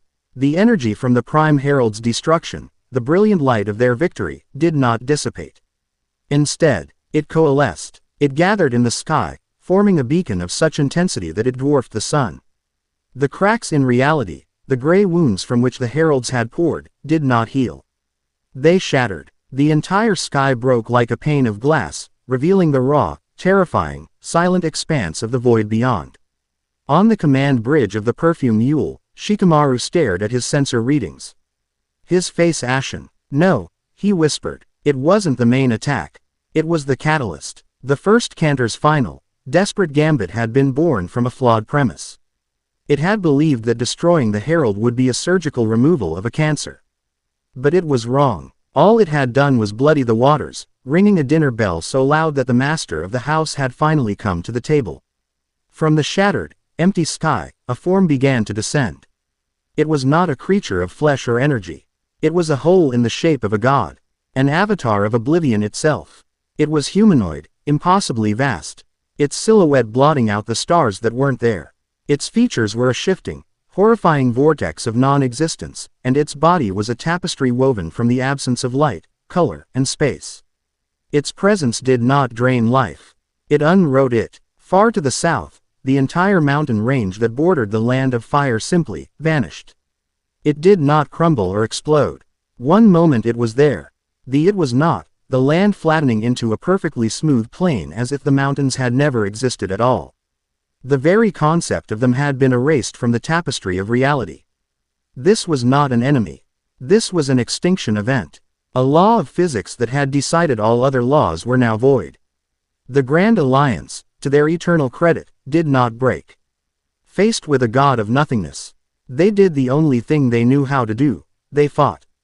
Sears X Lucifer ascended to the heavens, his body erupting in a cataclysmic aura of crimson. He unleashed the full, unbridled power of destruction, a beam of pure annihilation that could erase gods and concepts.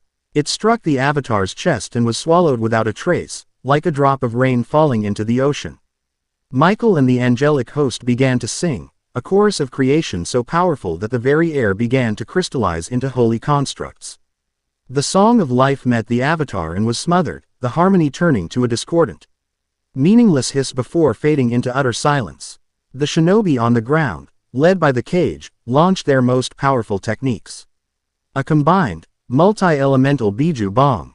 A storm of lava and lightning and boiling mist, a colossal sand pyramid, all of it flew towards the Avatar and simply ceased to be. Their power, their chakra, their very existence unraveled before they could make impact. This was not a battle.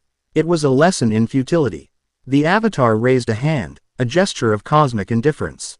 It swiped its arm across the sky, and a section of the battlefield, a portion of the Devil Legions, a squadron of angels, and the entire 2nd Division of the Konoha shinobi, was gone. No screams, no explosions. Just a sudden, horrifying emptiness where thousands of souls had been a moment before. Hopelessness, absolute and soul-crushing, began to wash over the allied forces. They were finite beings throwing themselves against the concept of infinity. Every action was meaningless. Every attack, a wasted breath. High above the fray, Naruto watched as reality itself came undone. He felt the terror of his allies, the silent scream of his world as it was being unwritten. He felt the cold, indifferent power of the Avatar, an emptiness so profound it defied comprehension. In the face of this absolute end, all his power, his chakra, his demonic energy, his haki, felt like a child's tantrum. You could not punch nothing. You could not set fire to a void. And in that moment of utter helplessness, he felt the nexus core in his chest. It wasn't flaring with power. It wasn't offering him a new weapon. It was resonating with a single, profound, devastatingly simple concept. A purpose. He had been wrong. Everyone had been wrong. The nexus hadn't chosen him to be a weapon. It hadn't chosen him to be a warrior or a general or even a savior. It had chosen him to be an anchor. An anchor's purpose is not to fight the storm. An anchor's purpose is not to calm the sea or redirect the hurricane. An anchor's sole purpose is to hold the ship fast in the heart of the tempest, to provide a single, unmoving point of stability in a world of absolute chaos. You cannot destroy nothingness. It is the baseline of existence. But you can balance it. You could give the infinite void something equally infinite to push against. The stubborn, illogical, unbreakable will of life itself. He knew what he had to do. The plan that formed in his mind was not a strategy of war. It was an act of cosmic sacrifice, an insane, terrifying, and yet perfectly logical solution to an impossible problem. He turned to Rias and Hancock, who were beside him, their faces pale with the horrifying scale of the enemy. He didn't speak with his voice. He spoke to them through the bonds that connected their souls, laying his intention bare. Less than I can't beat it. But I think I can hold it. I can become the balance. But I can't do it alone. I need more than your power. I need everything you are. I need you to trust me. Completely and absolutely. Greater than. Rias looked at him, her turquoise eyes wide. She saw the truth of his words, the terrifying, beautiful certainty of his plan. There was no fear, only a deep, profound understanding. Less than always, Naruto. To the end. Greater than. Hancock's response was simpler, a wave of pure, unadulterated devotion and faith that was more powerful than any words. Less than my life, my will, my world. It has always been yours. Greater than. That was all he needed. He flew forward, a lone golden figure ascending to meet the god of the void. The Avatar, sensing this minuscule but intensely vibrant spark of defiance, turned its full attention to him. Naruto stopped, hovering in the silent space between the world and its end. He looked down at his friends, his allies, at the home he had fought his entire life to protect. Then he turned to face the Avatar. He didn't power up an attack. He opened his arms wide, a gesture of absolute vulnerability. He opened his mind, his soul. He opened himself up. Behind him, Rias and Hancock flew to his side. They placed their hands on his back, not to give him power, but to become a part of him. They closed their eyes and let go of their individual identities, pouring their entire spiritual, emotional, and conceptual essences into the anchor. Rias became a river of pure, crimson energy, the embodiment of her world's structured passion, its deep history, its concept of family and command. Hancock became a torrent of raw, untamable will, the embodiment of her world's boundless freedom, its untamed oceans, its belief in the absolute power of the individual spirit. And Naruto, at the center, became the vessel. He was the vibrant, tenacious life force of his own world, the stubborn refusal to give up, the belief in the bonds between people. He was no longer a man. He was the nexus of three realities. You are hungry, Naruto roared, his voice now a chorus of three worlds, a symphony of life against the silence. You want to feed on existence? Then come and have your fill. Let's see if you can stomach it. He did not push back against the Avatar. He pulled. With all the force of his soul, he began to draw the cold, entropic power of oblivion into himself. The world screamed. Naruto's soul became the battlefield for the ultimate war, the one between being and nothingness. The chilling, cosmic cold of the void flooded his system, trying to unwrite him, to erase his very memory from existence. But it was met by the fiery, passionate heart of the demonic realm. The silent, logical certainty of entropy was met by the wild, chaotic, indomitable will of Haki. The desire for all things to end was met by the stubborn, tenacious, life-loving spark of chakra. He wasn't destroying the void's energy.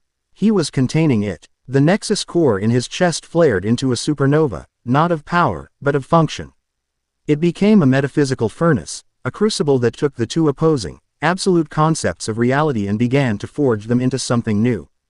A stable, paradoxical loop. A perfect, impossible balance. It was an agony beyond comprehension, the feeling of his soul being simultaneously erased and reborn 1,000 times a second. It was an ecstasy beyond imagining, the feeling of holding the entire cosmos, its light and its shadow, in a perfect, harmonious embrace. He was the line between the page and the ink. He was the silence between the notes of a song. He was the anchor, holding reality fast against the storm of its own non-existence. From the ground, the Allied forces watched in stunned silence. The Avatar of Oblivion was not attacking. It was being absorbed. The colossal hole in reality was shrinking, its essence being drawn into the small, golden figure that now burned with a light that was both brilliant and dark.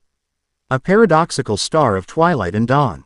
With a final, silent implosion, the last of the Avatar was drawn into Naruto. The shattered sky healed itself, the familiar blue stitching itself back together. The unwritten parts of the world, the mountains, the forests, the legions of erased soldiers, flickered back into existence, fuzzy and ghost-like at first, then solidifying, their memories of non-being a confusing, forgotten dream. The war was over. The void had been pacified. The threat, for now and for a long time to come, was gone. Naruto floated in the sky, the immense light fading from him. He was no longer glowing, no longer a nexus of cosmic power. He was just a man who had looked into the abyss and had not blinked. A man who had shouldered the ultimate burden, and had not broken. Epilogue. Several months later, a new kind of peace had settled over the elemental nations. It was a peace that buzzed with a newfound energy. The world was changed. Konoha was rebuilt, its streets now a bustling, vibrant mix of shinobi, Kuja warriors on shore leave, and the occasional, well-mannered devil tourist. The survivors of Specimen Gamma had been given a large, fertile valley to call their own. And with the help of the stone and wood shinobi, were building a new city, a fusion of their advanced science and this world's practical jutsu. The Grand Alliance had become a permanent tri-world council, a governing body dedicated to maintaining the new, fragile peace between the dimensions. Portals, once a sign of invasion, were now stable, regulated gateways of trade and cultural exchange. On the newly carved fifth face of the Hokage monument, a face that the world's leaders had unanimously insisted upon, stood three figures. Naruto, wearing his Hokage robes, looked out over his village. The weight was still there, in his eyes, but it was no longer a burden that crushed him. It was a mantle he wore with a quiet strength. Rias Grimori stood on his right, her crimson hair a brilliant splash of color against the stone. She was no longer just a princess of the underworld, she was an ambassador, a stateswoman, a key architect of the new peace. Hancock stood on his left, her regal bearing as powerful as ever, but the icy arrogance in her eyes had been replaced by a warm, protective fire. She was still an empress, but her nation now had allies that spanned the stars. "It's quiet," Rias said, the gentle breeze pulling at her hair. "Too quiet, sometimes," Naruto replied with a small smile. "Shikamaru has complained that interdimensional trade agreements are even more troublesome than regular ones. He should be grateful," Hancock stated, a hint of her old imperiousness in her tone. "In my experience, the only thing more troublesome than paperwork is a god of nothingness trying to eat your reality." They shared a laugh, a light, easy sound that spoke of a deep, shared intimacy. They were no longer just allies, or a commander and his lieutenants.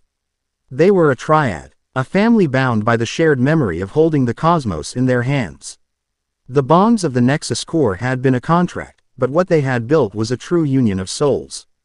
"The cantor was wrong," Rias murmured, looking at the vibrant, noisy village below. "The noise is the best part." "He wasn't entirely wrong," Naruto said, his expression turning thoughtful. "He knew that balance was necessary. He just thought the only way to achieve it was to get rid of one side of the scale." He placed a hand on his own chest, where the Nexus Core now beat in a quiet, steady rhythm, a perfect harmony of life and void. He just didn't realize you could become the scale itself. His duty was no longer just to Konoha. It was to the fragile, beautiful balance he now embodied. The war was over, but the work of the anchor of reality, and the two incredible women who helped him bear that weight, had just begun. They were the foundation of a new world order, guardians of a peace that spanned dimensions, a quiet promise against the silent dark. And they would face whatever came, together. Chapter 10 End.